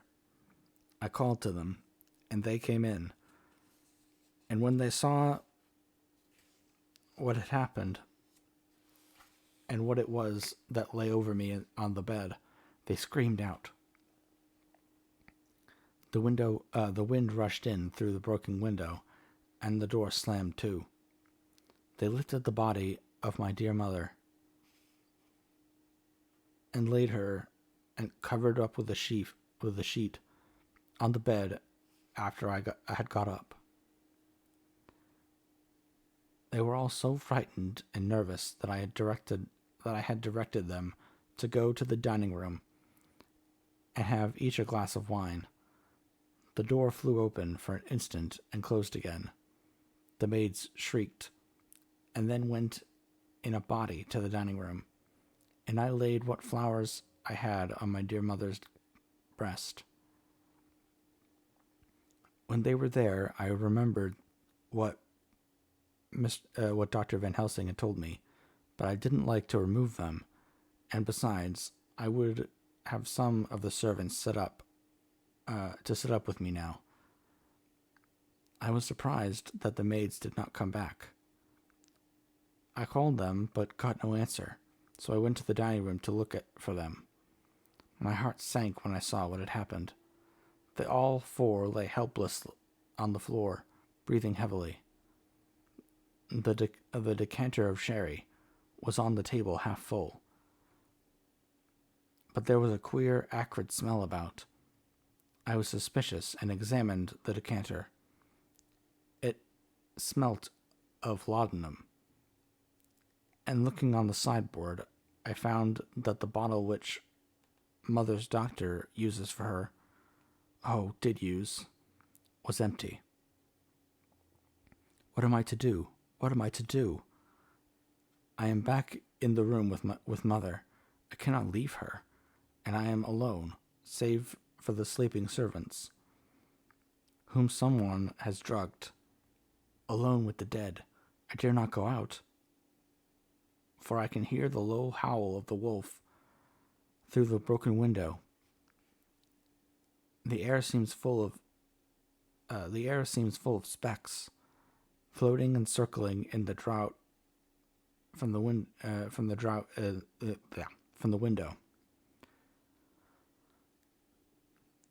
And the lights burn blue and dim. What am I to do? God shield me from harm this night.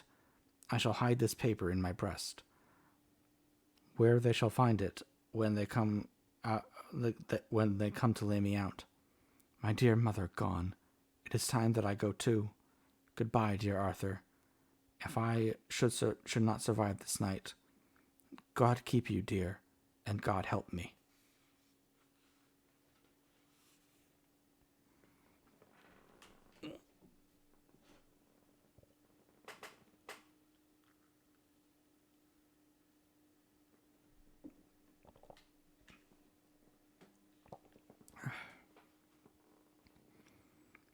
Chapter 12.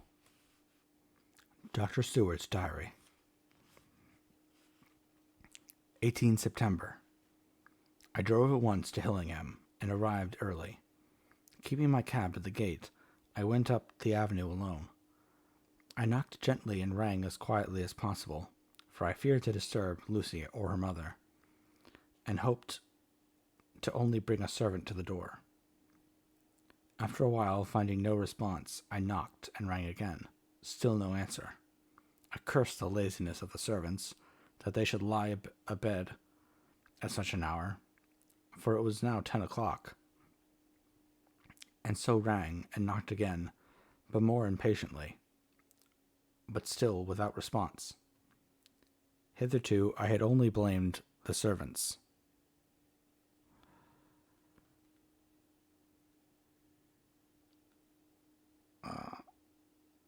Only the servants, but now a terrible fear began to assail me.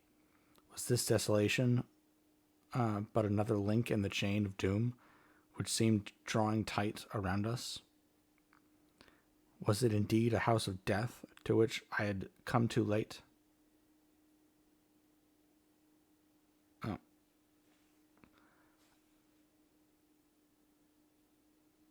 Some spam in the chat, I think.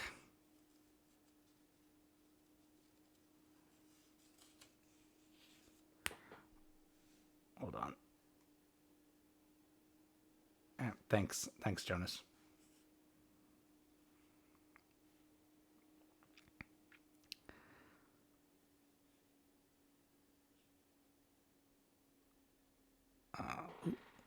Why am I...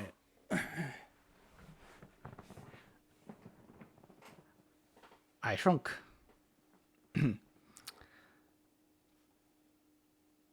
Was it indeed a house of death to which I had come too late? I knew that minutes, even seconds of delay, might mean hours of danger to Lucy if she had again one of those frightful relapses. And I went round the house to try if I could find any, by chance, an entry anywhere. I could find no means of ingress. Every window and door was fastened and locked, and I returned baffled to the porch. As I did so, I heard the rapid pit-pat of a swiftly driven horse's feet. They stopped at the gate, and a few seconds later I met Van Helsing running up the avenue. When he saw me, he gasped out, "Then it was you, and just arrived. How is she? Are we too late? Did you not get my telegram?" I answered as quickly and coherently as I could that I had only gotten his telegram early this morning, and had not lost a minute in coming here.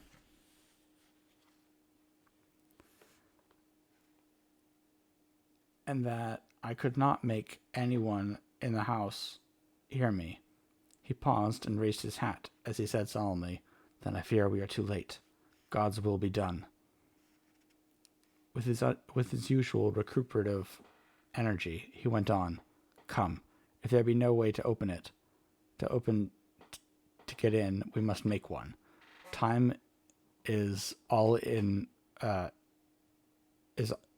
time is all in all to us now." We went round to the back of the house, where there was a kitchen window. The professor took a small surgical saw from his case, and handing it to me, pointed to the iron bars which guarded the window. I attacked them at once, and had very soon cut through 3 of them. Then, with a long, thin knife, we pushed back the fastening of the sashes and opened the window. I helped the professor in and followed him. There was no one in the kitchen or in the servants' rooms, which were close at hand. We tried all the rooms we went along.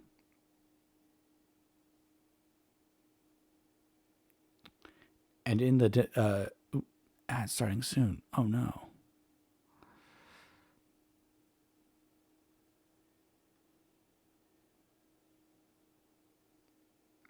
Okay. There was no one in the kitchen or in the servants' rooms, which were close at hand. We tried all the rooms.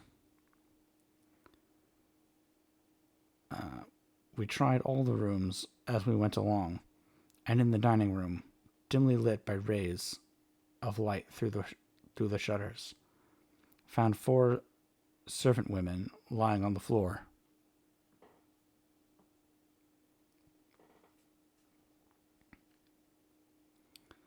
There was no need to think them dead, for their breathing and the acrid smell of laudanum in the room left no doubt as to their condition. Van Helsing and I looked at each other, and as we moved away, he said, "We can attend to them later." Then we ascended to Lucy's room. For an instant or two, we paused at the door to listen, but there was no sound that we could hear. With white faces and trembling hands, we opened the door gently and entered the room. How shall I describe what we saw? On the bed lay 2 women, Lucy and her mother. The latter lay farthest in, and she was covered with a white sheet, the edge of which had been blown back by the draught through the broken window, showing the drawn white face with a look of terror fixed upon it. By her side lay Lucy, with face white and still more drawn. The flowers which had been round her neck we found upon her mother's bosom, and her throat was bare, showing two little wounds, which we had noticed before, but looking horribly white and mangled. Without a word, the professor bent over the bed. His head was almost touching poor Lucy's breast. Then he gave a quick turn of his head, as of one who listens, and leaping to his feet, he cried out to me, "It is not yet too late. Quick, quick, bring the brandy." I flew downstairs and returned with it, taking care to smell and taste it, lest it too were drugged, like the decanter of sherry which I found on the table. The maids were still breathing, but more restlessly, and I fancied that the narcotic was wearing off. I did not stay to make sure, but returned to Van Helsing. He rubbed the brandy, as on another occasion, on her lips and the gums, and on her wrists and the palms of her hands. He said to me, "I can do this. All that can be, I can do this. All that can be done at present. You go wake those maids. Flick them in the face with a wet towel, and flick them hard. Make them get heat and a fire and a warm bath. This poor soul is nearly as cold as that beside her. She will need be heated before we can do anything more." I went at once and found little difficulty in waking 3 of the women. The 4th was only a young girl, and the drug had evidently affected her more strongly, so I lifted her on the sofa and let her sleep. The others were dazed at first, but as remembrance came back to them, they cried and sobbed in a hysterical manner. I was stern with them, however, and would not let them talk. I told them that one life was bad enough to lose, and that if they delayed, they would sacrifice Miss Lucy. So, sobbing and crying, they went about their way, half clad as they were, and prepared fire and water. Fortunately, the kitchen and boiler fires were still alive, and there was no lack of hot water. "Oh, thank you for the raid, Aylin Penrose. Thank you so much. Welcome, everyone. Welcome, everyone, to the stream. I'm Emrys, the Fae Librarian, and we are reading some Dracula.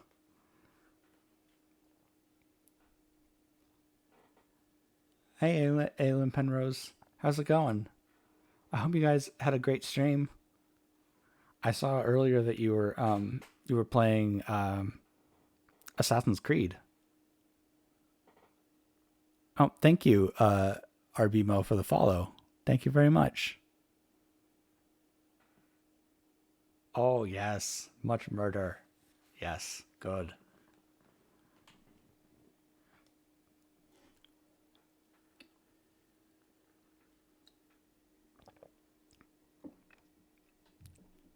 Which of the Assassin's Creed games were you playing?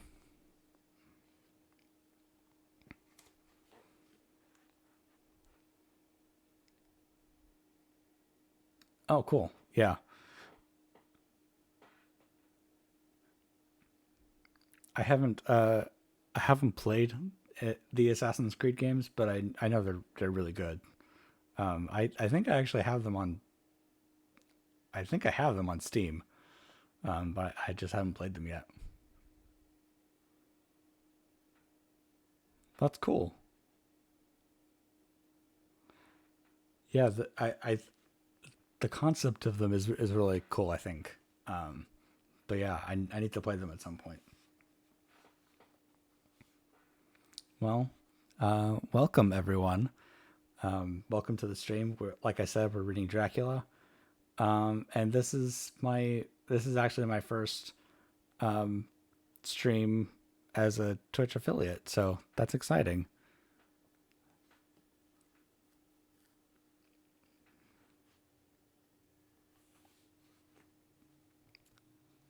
Thank you. Yeah, it's I'm obviously I'm super excited about it.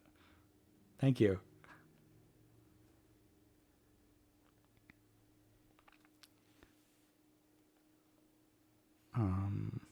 let's see. So to catch you up, Lucy Lucy has been having some meetings with Dracula.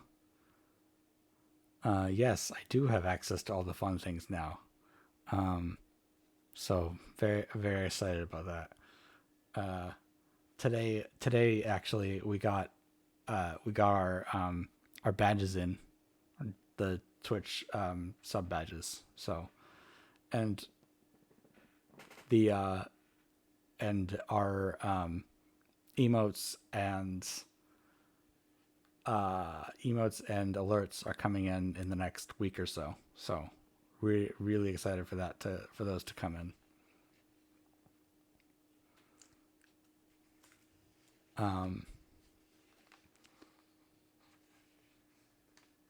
Yeah, it's gonna be great. It's gonna be so cool.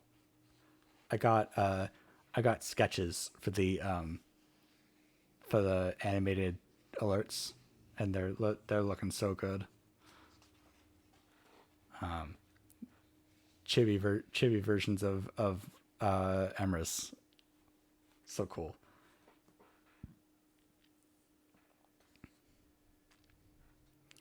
But yeah, super excited. Super exciting stuff happening. But yeah, Lucy, one of the main characters, is being treated by Dr. Van Helsing and Dr. Seward for an unknown malady that leaves her incredibly drained of blood. And Lucy's mother came in last night to try and help her go back to sleep, and was frightened to death when a wolf's head smashed through Lucy's window. Oh, thank you, Aylin Penrose, for subscribing. I really appreciate that so much. Thank you, really.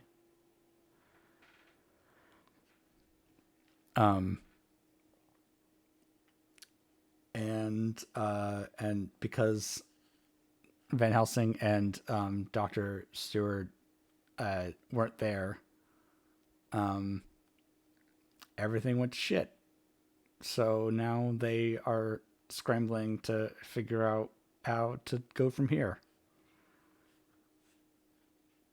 So yeah, that's where we are in Dracula.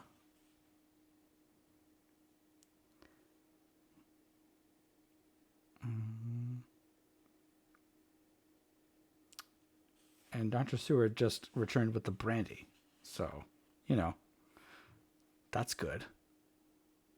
Gotta get her drunk. That's the only way to cure vampirism.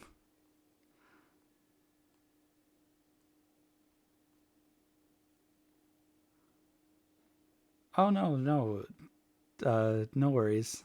Have a good rest of your night. Yeah, have a good rest of your night, guys. And thank you again for the raid and the sub. Thank you very much, Ilan.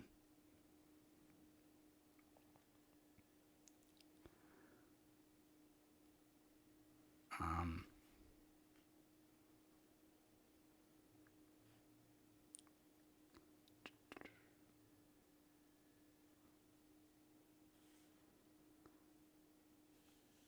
where was I?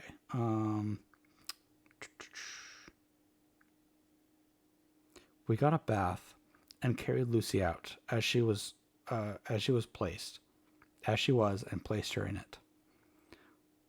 While we were busy chafing her limbs there was a shock at the hall door.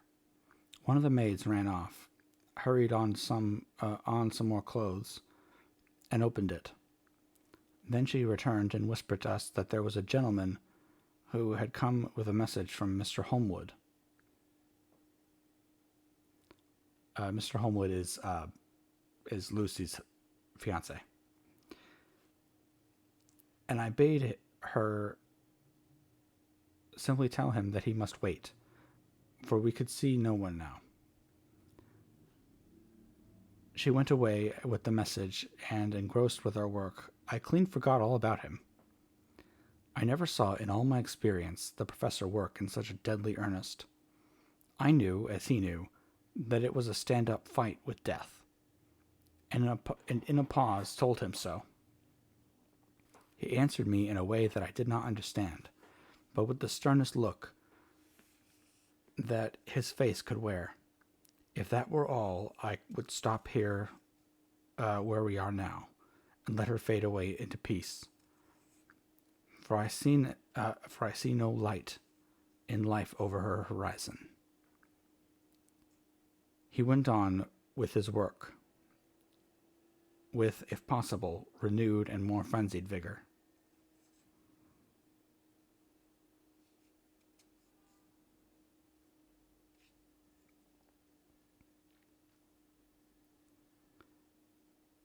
Presently we both began to be conscious that the heat was beginning to have some effect. Lucy's heart beat a trifle more audibly to the stethoscope, and her lungs had a perceptible movement. Van Helsing's face also beamed, and as we lifted her from the bath and rolled her in a hot sheet to dry her, he said to me, "The first gain is ours. Check to the king." We took Lucy into another room, which had by now been prepared, and laid her in bed,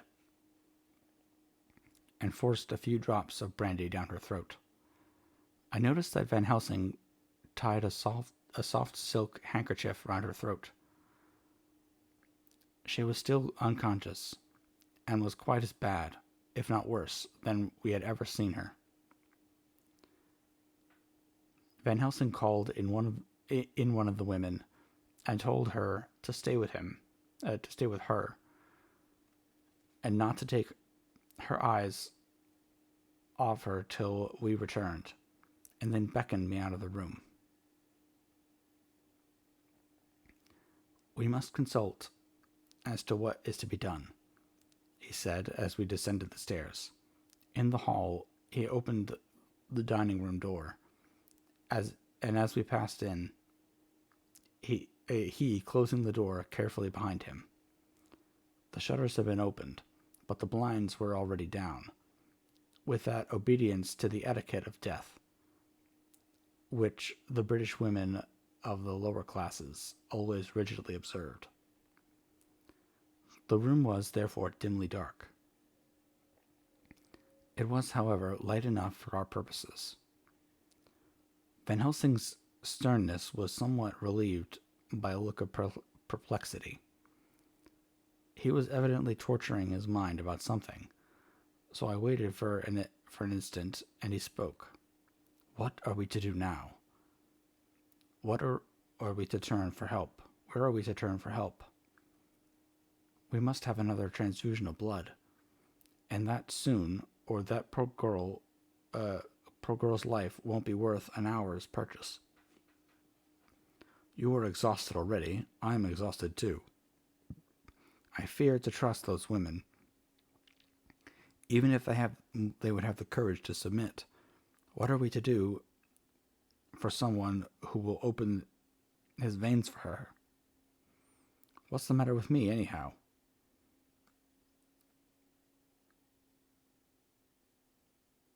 The voice came from the sofa across the room, and its tones brought relief and joy to my heart. For they were those of Quincy Morris. Van Helsing started angrily at the first sound, but his face softened, and a glad look came into his eyes as I cried out, "Quincy Morris!" and rushed towards him with outstretched hands. "What brought you here?" I cried as our hands met. "I guess art is the cause." He handed me a telegram. "Have not heard from Stuart for 3 days, and am terribly anxious. Cannot leave. Father still in same condition. Send me word how Lucy is. Do not delay. Homewood. I think I came just in the nick of time. You have only to tell me what to do. Van Helsing strode forward and took his hand, looking him straight in the eyes as he said, "A brave man's blood is the best thing on this earth when a woman is in trouble." "You're a man, and make no mistake.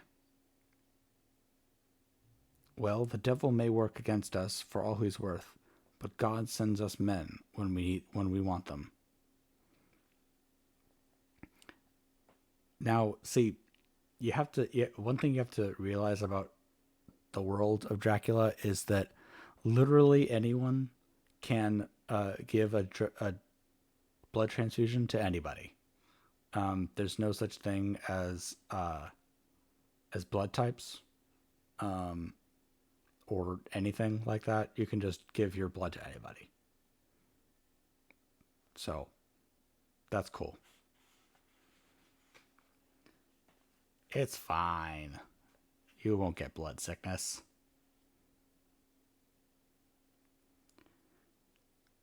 Once again, we went through that ghastly operation. I have not the heart to go through with the details. Lucy had got a terrible shock, and it told on her more than before. For though plenty of blood went into her veins, her body did not respond to the treatment as well as on the other occasions. Oh, maybe not. Maybe this is where they run out of luck.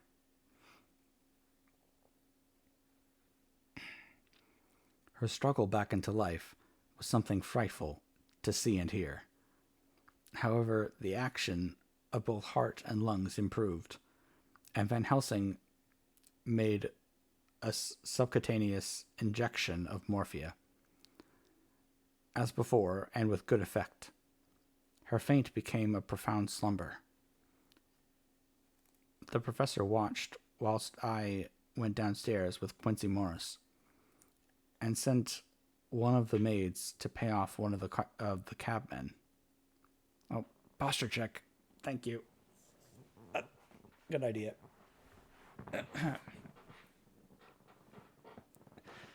Thank you for the redeem, Jonas.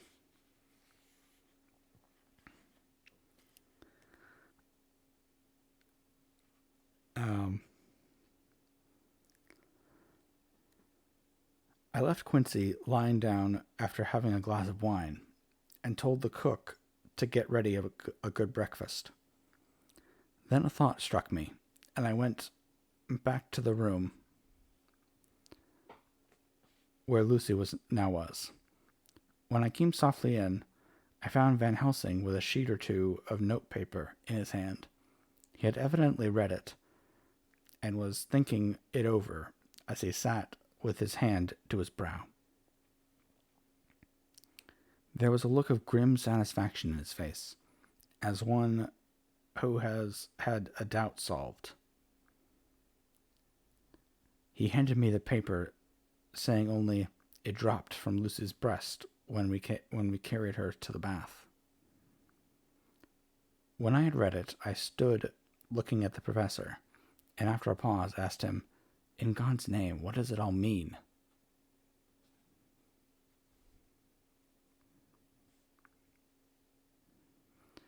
Was she, or is she, mad? Or what sort of horrible danger is it? I was so bewildered that I did not know what to say more.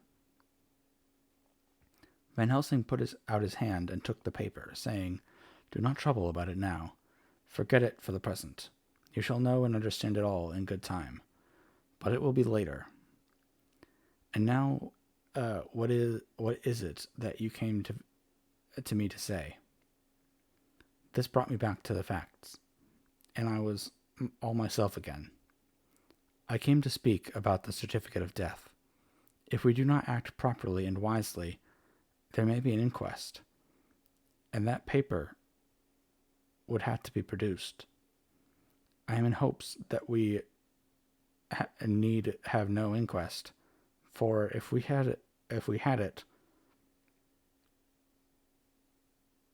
for if we had it, it would surely kill poor Lucy, if nothing else did.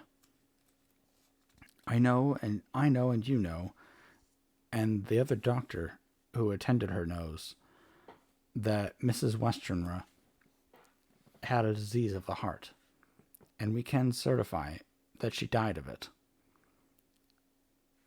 Let us fill up the certificate at once, and I shall take it myself to the registrar and go on to the undertaker. Good. Oh, my friend John, well thought of. Truly, Miss Lucy, if she be sad in the foes that beset her, is at least happy in the friends that love her. 1, 2, 3, all open their veins for her, besides one old man. Ah, yes, I know, friend John. I am not blind. I love you all the more for it. Now go.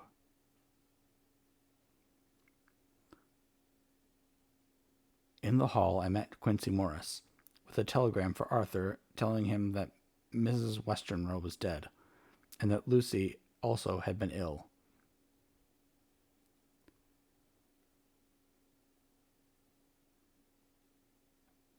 But was now going on better, and that Van Helsing and I were with her. I told him where I was going, and he hurried me out. But as I was going, said, "When you come back, Jack, may I have 2 words with you all to ourselves?" I nodded in reply and went out. I found no difficulty about the registrar, or the registration, and arranged with the local undertaker to come up in the evening to measure for the coffin and to make arrangements.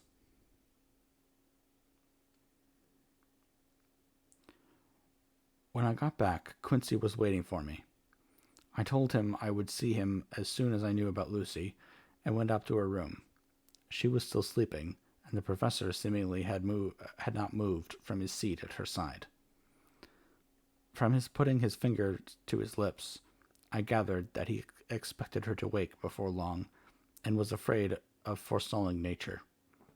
So I went down to Quincy and took him into the breakfast room, where the blinds were not drawn down, and which was a little more cheerful, or rather less cheerless, than the other rooms. When we were alone, he said to me, "Jack Seward, I don't want to shove myself in where I've no right to be, but this is no ordinary case. You know I loved that girl, and wanted to marry her. But although that's all past and gone, I can't help feeling anxious about her, all the same.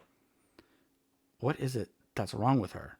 The Dutchman, and a fine old fellow he is, I can see that, said that time you 2 came into the room, that you must have another transfusion of blood, and that both of you were exhausted.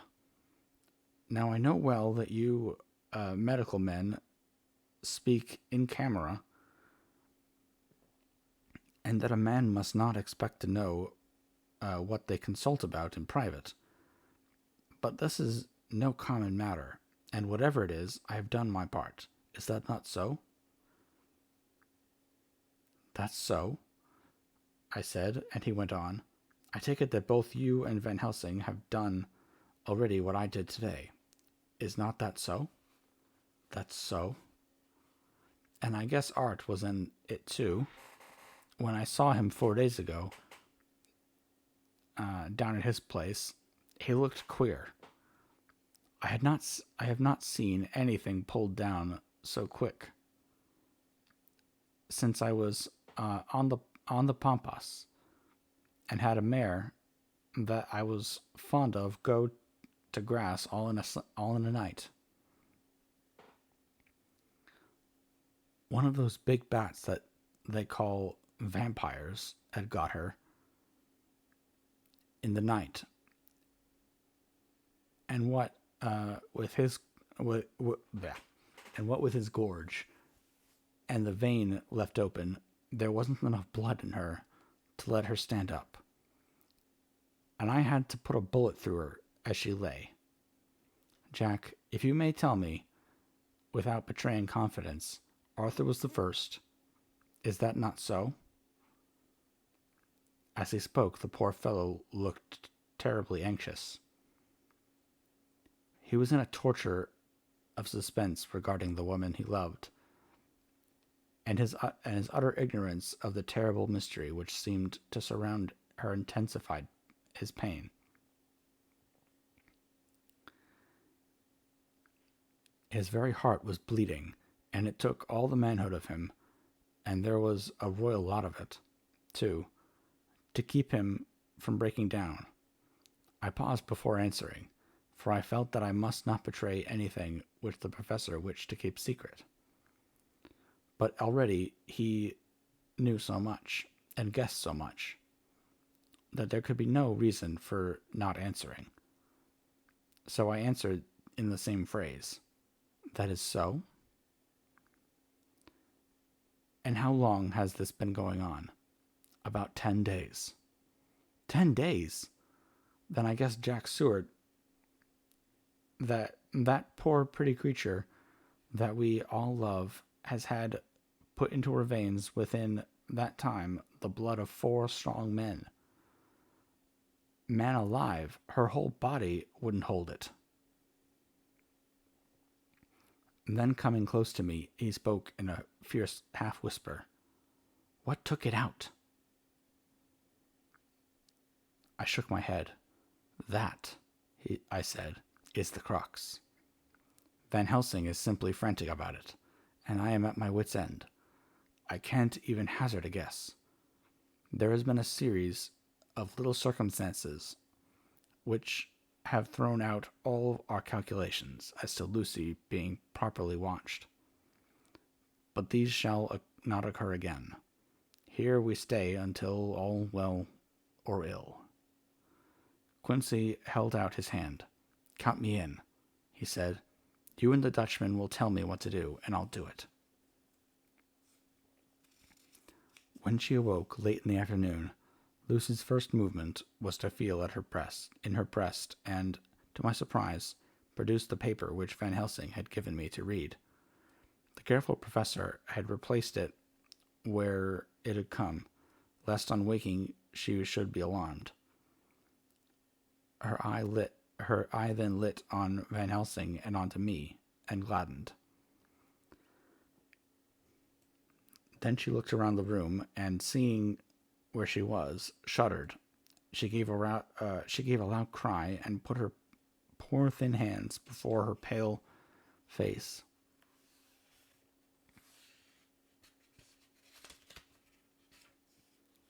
We both understood what that meant, and that she had realized to the full her mother's death.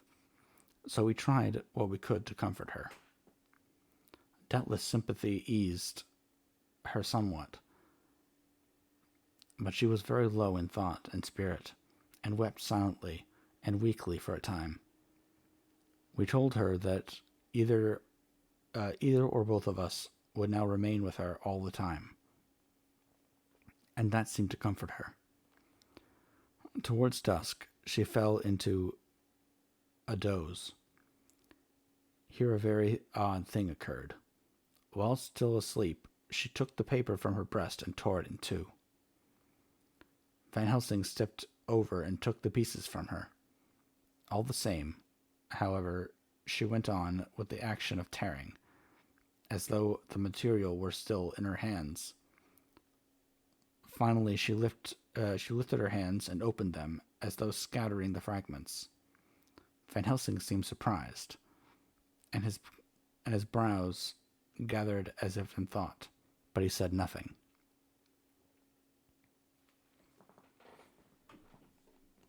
Okay.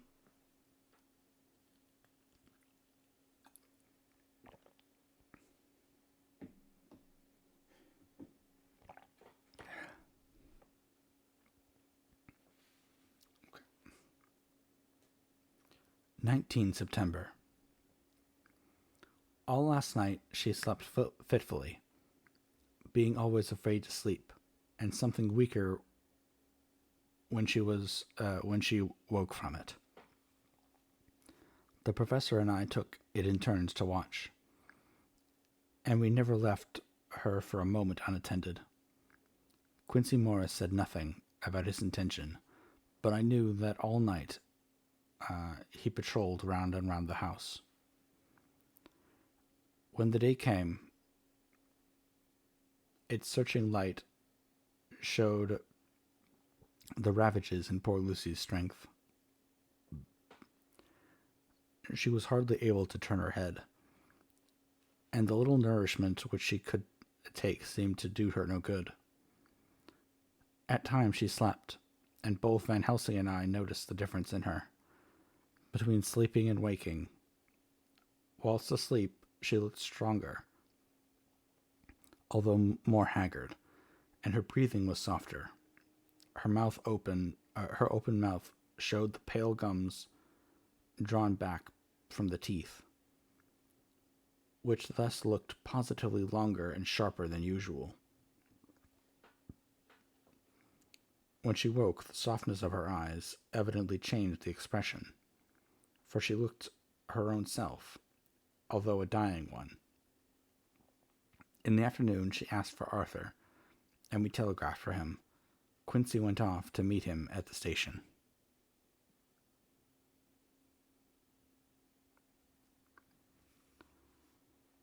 When he arrived, it was nearly 6 o'clock, and the sun was setting full and warm, and the red light streamed in through the window and gave more color to the pale cheeks.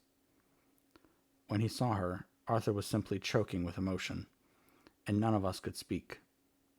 In the hours that had passed, the fits of sleep, or the comatose condition that passed for it, had grown more frequent, so that the pauses when conversation was possible were shortened. Arthur's presence, however, seemed to act as a stimulant. She rallied a little, and spoke with him more brightly than she had done since we arrived. He too pulled himself together, and spoke as cheerily as he could, so that the best was made of everything. It was now nearly 1 o'clock, and he and Van Helsing are setting with her. I am to relieve them in a quarter of an hour, and I am entering this on Lucy's phonograph. Until 6 o'clock, they are to try to rest. I fear that tomorrow will end our watching, for the shock has been too great. The poor child cannot rally. God help us all. Letter from Mina Harker to Lucy Westenra, unopened by her. 17 September. My dearest Lucy, it seems an age since I heard from you, or indeed since I wrote. You will pardon me, I know, for all my faults, when you have read all my budget of news. Well, I got my husband back all right. When we arrived at Exeter, there was a carriage waiting for us, and in it, though he had an attack of gout, Mr. Hawkins. He took us to his house, where there were rooms for us, all nice and comfortable, and we dined together. After dinner, Mr. Hawkins said, "My dears, I want to drink your health and prosperity, and may every blessing attend you both. I know you both from children, and have, with love and pride, seen you grow up. Now I want you to make your home here with me. I have left to me neither chick nor child. All are gone, and in my will I have left everything to you." I cried, Lucy dear, as Jonathan and the old man clasped hands. Our evening was a very, very happy one. So here we are, installed in this beautiful old house, and from both my bedroom and the drawing room I can see the great elms of the cathedral close, with their great black stems standing out against the old yellow stone of the cathedral, and I can hear the rocks overhead cawing and chattering and gossiping all day. The rooks overhead. After the manner of rooks and humans, I am busy, I need not tell you, arranging things and housekeeping. Jonathan and Mr. Hawkins are busy all day, for now that Jonathan is a partner, Mr. Hawkins wants to tell him all about the clients. How is your dear mother getting on? I wish I could run up to town for a day or two to see you, dear, but I dare not go yet, with so much on my shoulders. And Jonathan wants looking after still.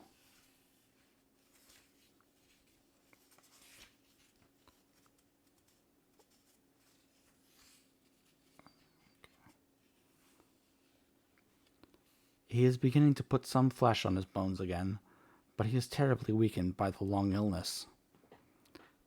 Even now he sometimes starts out of his sleep in a sudden way and awakes all trembling until I coax him back to the usual placidity.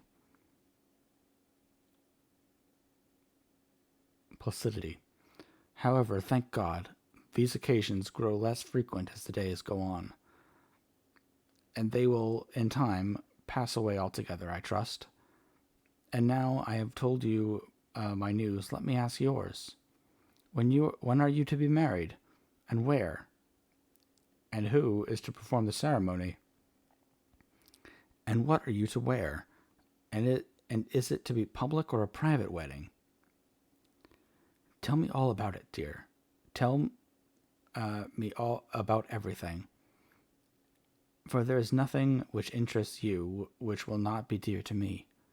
Jonathan asked me to send his respectful duty, but I do not think that is good enough from the junior partner of the important firm Hawkins and Harker. And so, as you love me, and he loves me, and I love you with all the moods and tenses of the verb, I send you simply his love instead. Goodbye, my dearest Lucy, and all blessings on you. Yours, Mina Harker.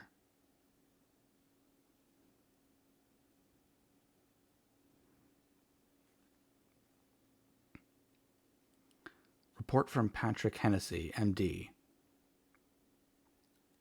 to John Seward, N.D. 20 September. My dear Sir, in accordance with your wishes, I enclose a report of the conditions of everything left in my charge. With regard to the patient Renfeld, there is more to say. He had another outbreak, which might have had a dreadful ending, but which, as it fortunately happened, was unattended with any unhappy results. This afternoon a carrier's cart with 2 men made a call at the empty house whose grounds about on ours. The house to which, you will remember, the patient twice ran away. The men stopped at our gate to ask the porter their way, as they were strangers. I was myself looking out of the study window, having a smoke after dinner, and saw one of them come up to the house. As he passed the window of Renfeld's room, the patient began to rate him from within, and called him all the foul names he could lay his tongue to. The man, who seemed a decent fellow enough, contented himself by telling him to shut up for a foul-mouthed beggar, whereon our man accused him of robbing him, and wanting to murder him, and say that he would hinder him if he were to swing for it. I opened the window and signed to the man not to notice. So he contented himself, after looking at the place over, and making up his mind as to what kind of place he had got to, by saying, "Lord bless you, sir, I wouldn't mind what was said to me in a bloomin' madhouse. I pity you and the governor for having to live in the house with a wild beast like that.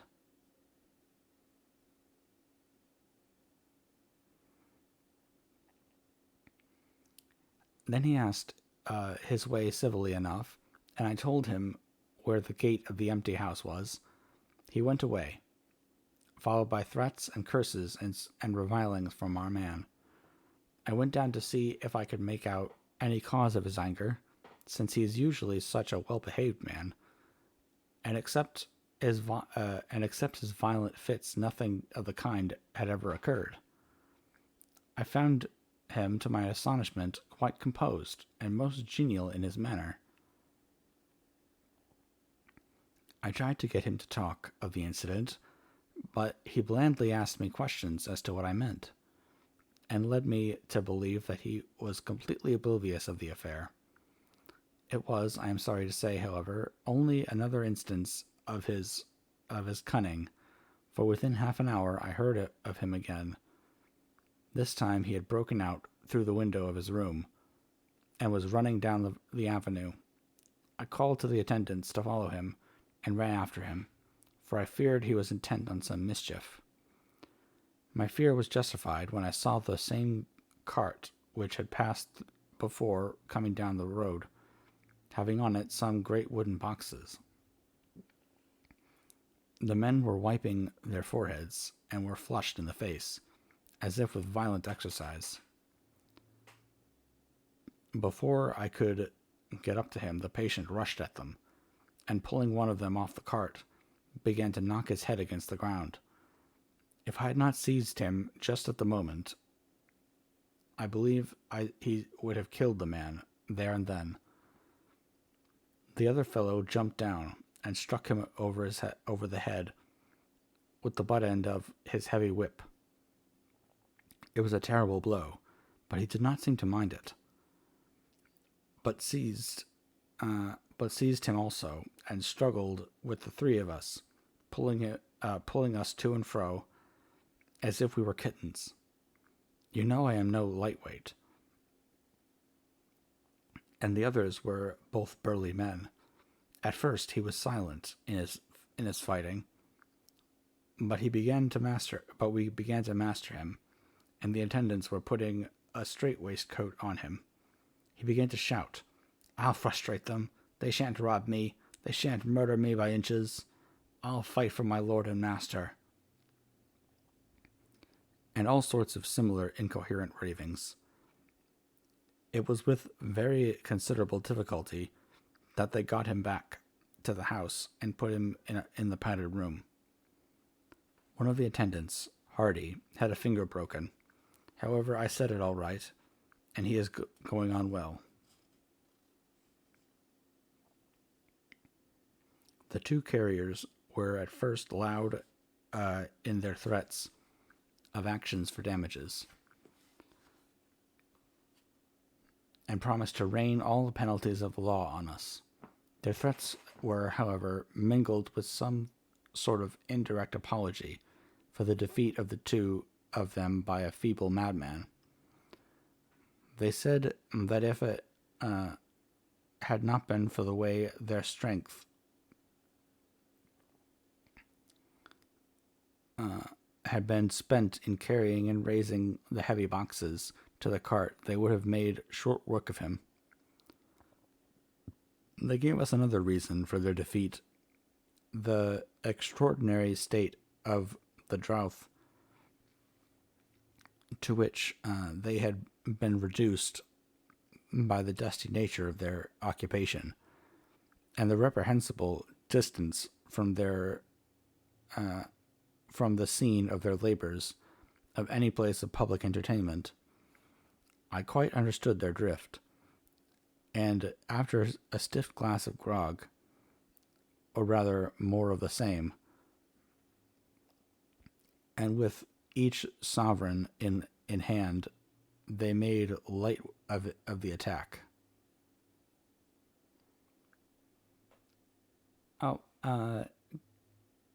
Good night, and thank you again, really, A.R. Rose. Thank you.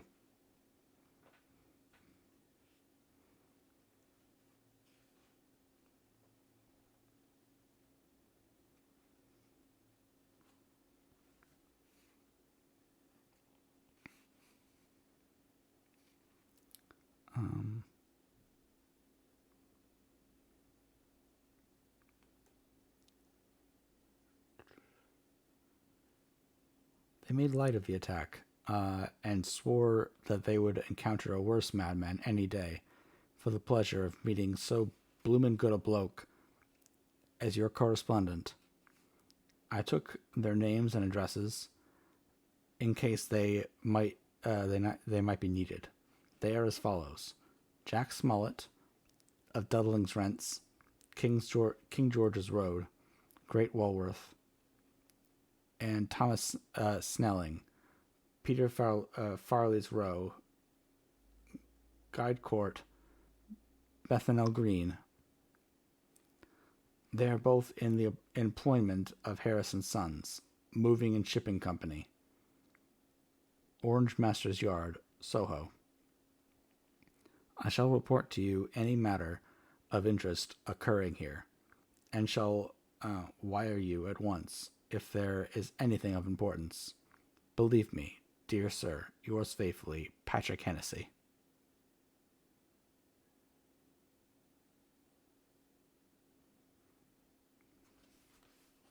Let's see, how much is left in this chapter? Okay, there's a couple more pages, and then we'll probably wrap it up, because it's getting kind of late.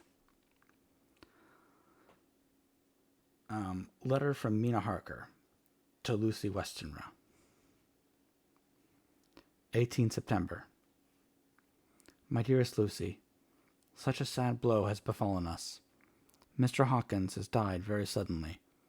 Some may not think it so sad for us, but we had both come to so love him that it really seems as though we had lost a father. I never knew either father or mother, so that the dear old man's death is a real blow to me. Jonathan is greatly distressed. It is not only that he feels sorrow, deep sorrow, for the dear good man who has befriended him all his life, and now at the end has treated him like his own son, and left him a fortune which to people of our modest upbringing is wealth beyond the dreams of avarice. But Jonathan feels it on another account.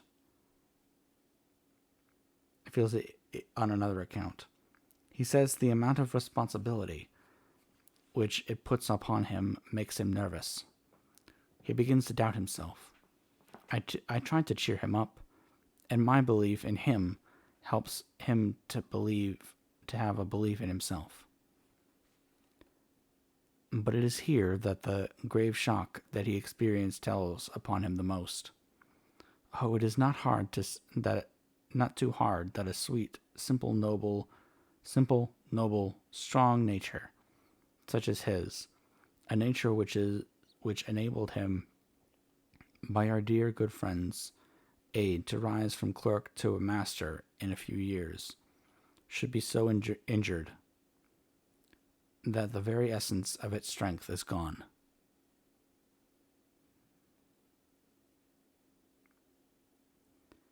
Forgive me, dear, if I worry you with my troubles in the midst of your own happiness, but, Lucy, dear, I must tell someone, for the strain of keeping up a brave and cheerful appearance to Jonathan tries me, and I have no one here that I can confide in.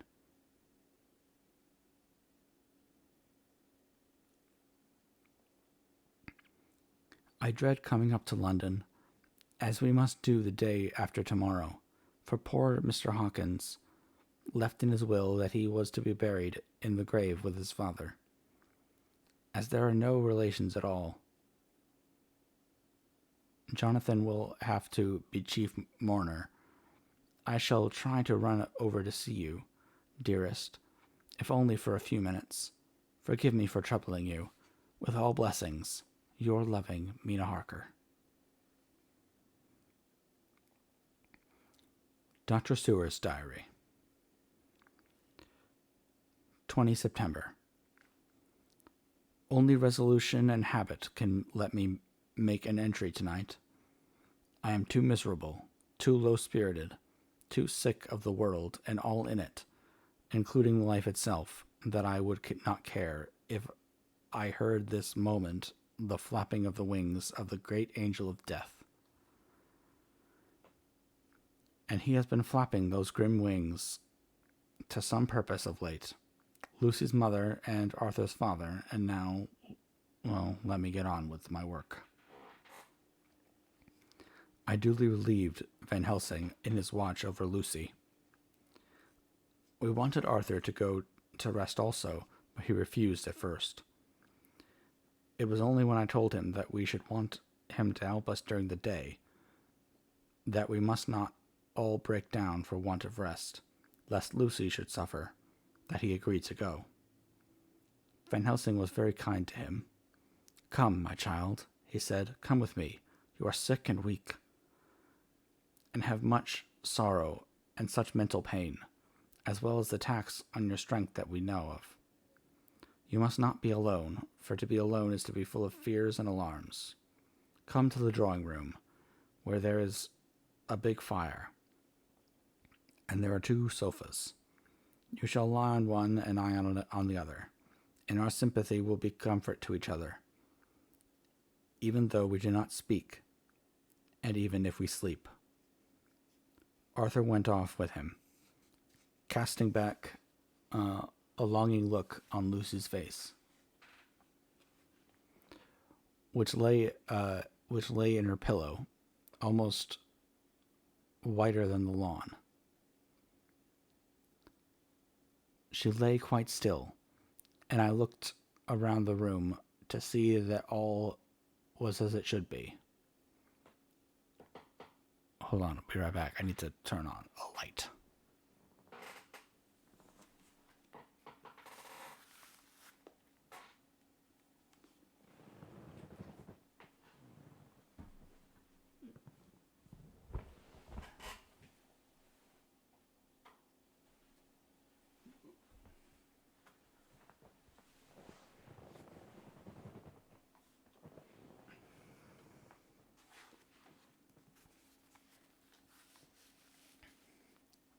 Okay.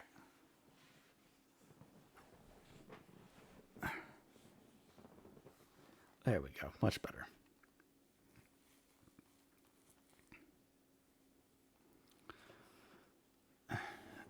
She lay quite still, and I looked around the room to see all was as it should be. I could see that the professor had carried out in this room, as in the other, his purpose of using the garlic. The whole of the window sashes reeked with it, and round Lucy's neck, over the silk handkerchief which Van Helsing had made her keep on, was a rough chaplet of the same odorous flowers.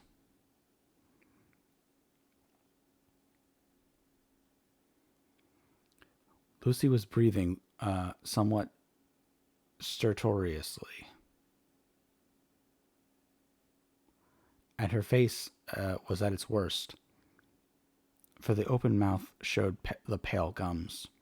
Her teeth, in the dim, uncertain light, seemed longer and sharper than they had been in the morning. In particular, by some trick of the light, the canine teeth looked longer and sharper than the rest. I sat down by her, and presently she moved uneasily. At the same moment there came a sort of dull flapping, or buffeting at the window. I went over to it softly, and peeped out by the corner of the blind.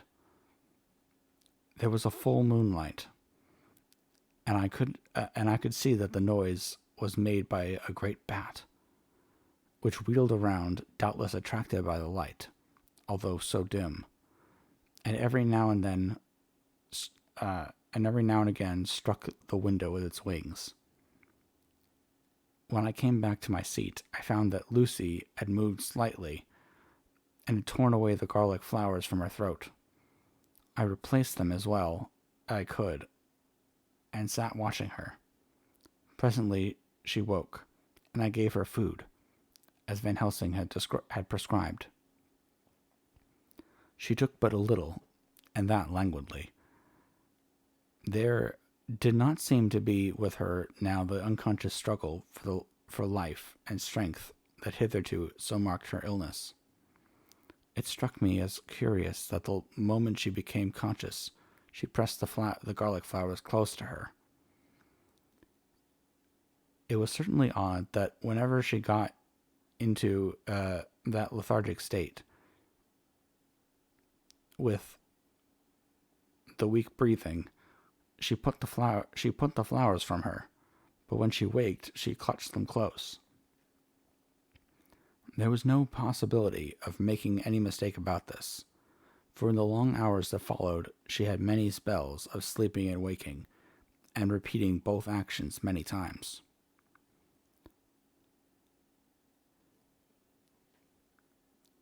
At 6 o'clock, Van Helsing came to relieve me.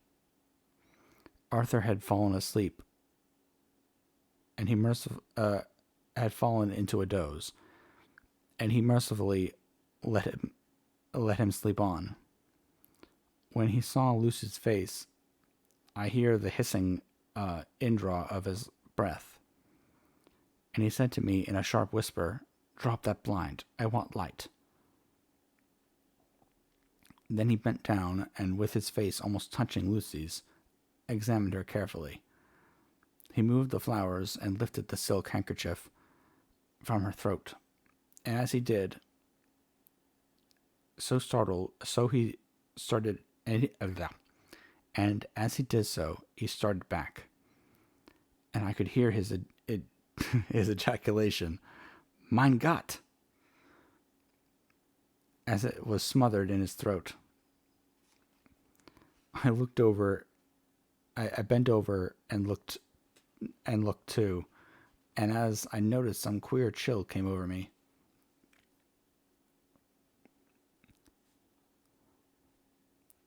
The wounds on the throat had absolutely disappeared. For fully 5 minutes, Van Helsing stood looking at her.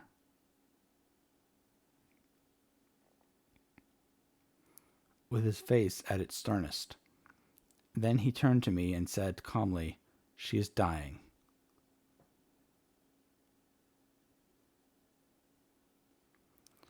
It will not be long now. It will be much different. It will be much difference, mark me, whether she dies conscious or in her sleep. Wake that poor boy, and let him come and see the last. He trusts us, and we have promised him. I went to the dining room and waked him. He was dazed for a moment, but when he saw the sunlight streaming in through the edges of the shutters, he thought he was late, and he expressed his fear. I assured him that Lucy was still asleep, but told him as gently as I could that both Van Helsing and I feared that the end was near.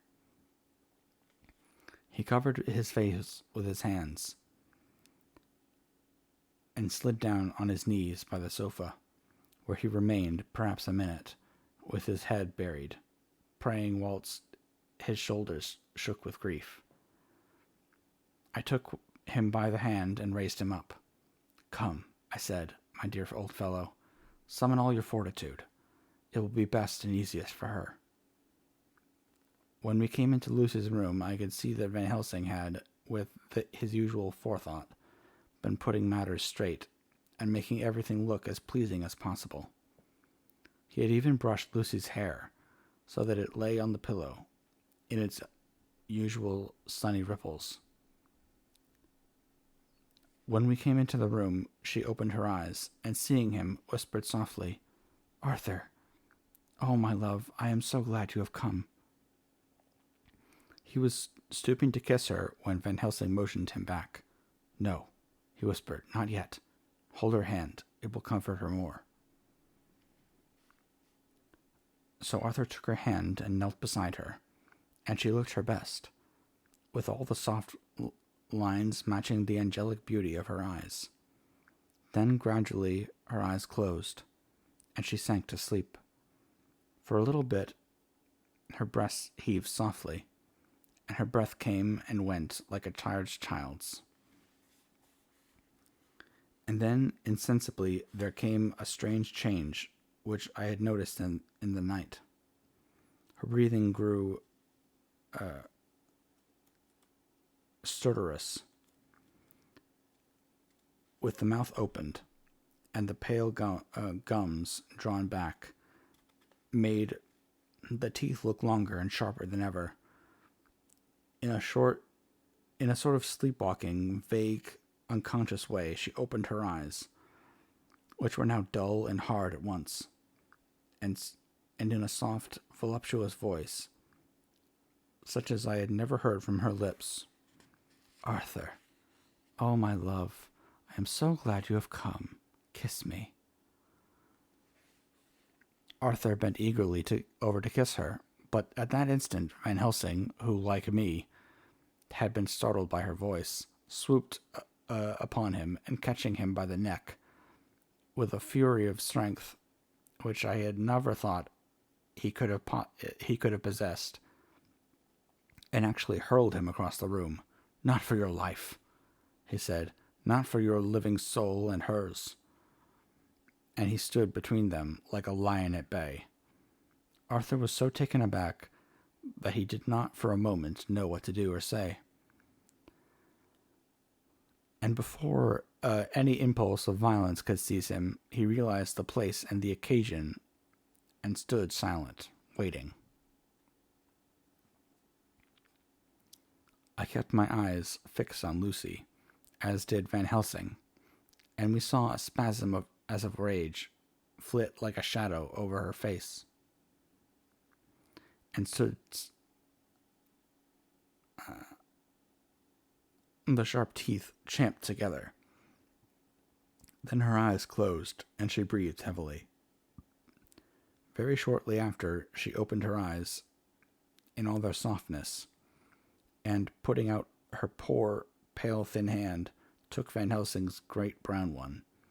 Drawing it to her, she kissed it. "My true friend," she said in a faint voice, but with untellable pathos. "My true friend and his. Oh, guard him. Give me peace."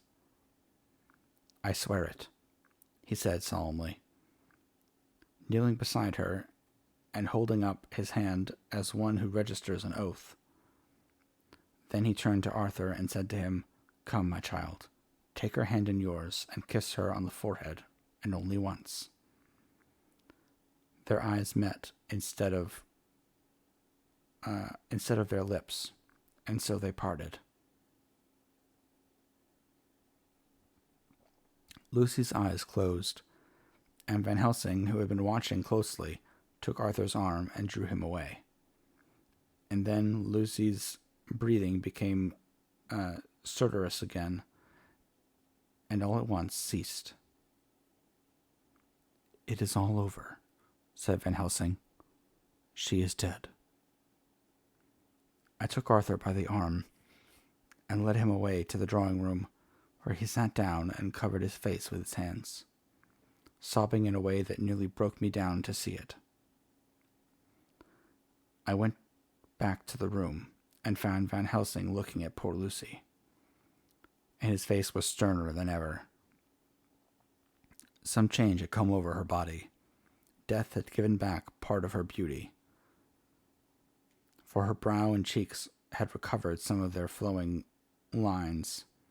Even the lips had lost their deadly pallor. It was as if the blood, no longer needed for their working of the heart, had gone to make the harshness of death a little rude as little rude as might be. We thought her dying whilst she slept, and sleeping when she died. I stood beside Van Helsing and said, "Ah, well, poor girl. There is peace for her at last. It is the end."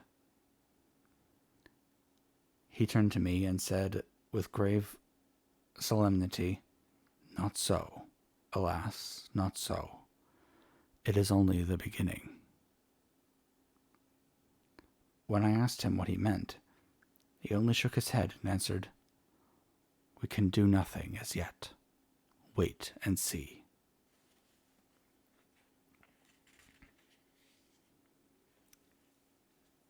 And that is where we will stop for the present.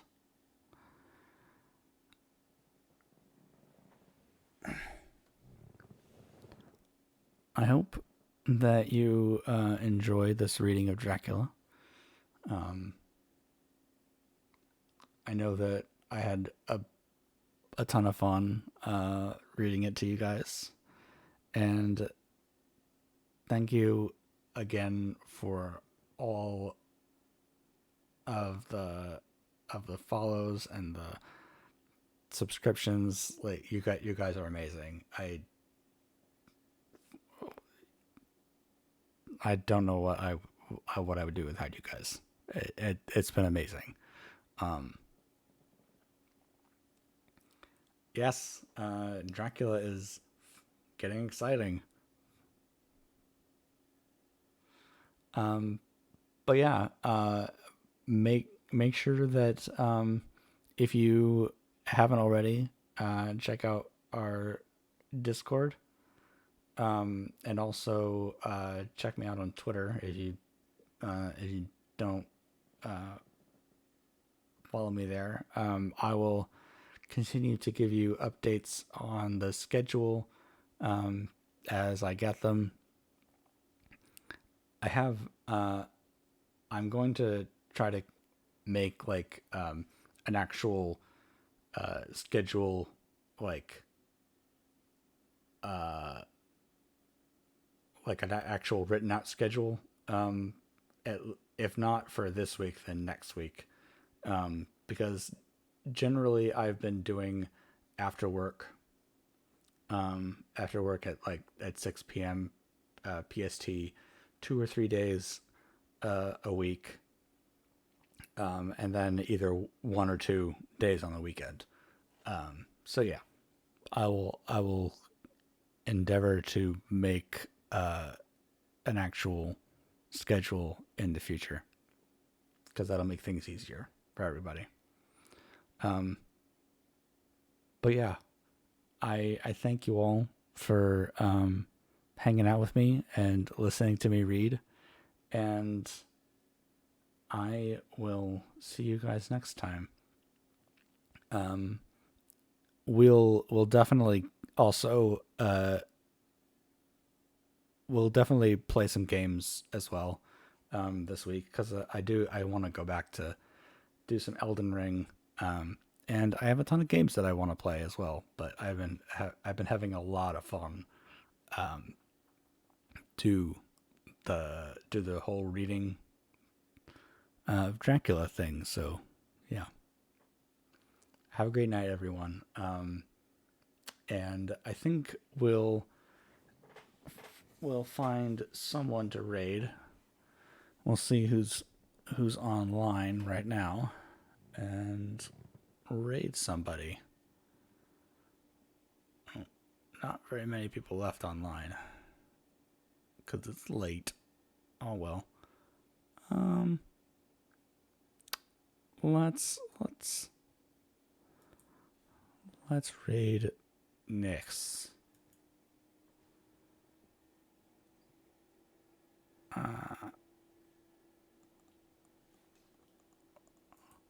Let's raid Nyx. Raid.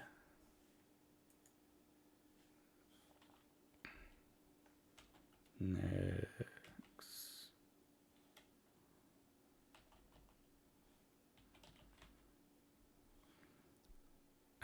she is playing Destiny 2. So yeah, we're gonna raise Nyx the Neko, and I hope that you give her a follow when we get in. So, and I will see you guys later, and have a great night. Thanks. Bye.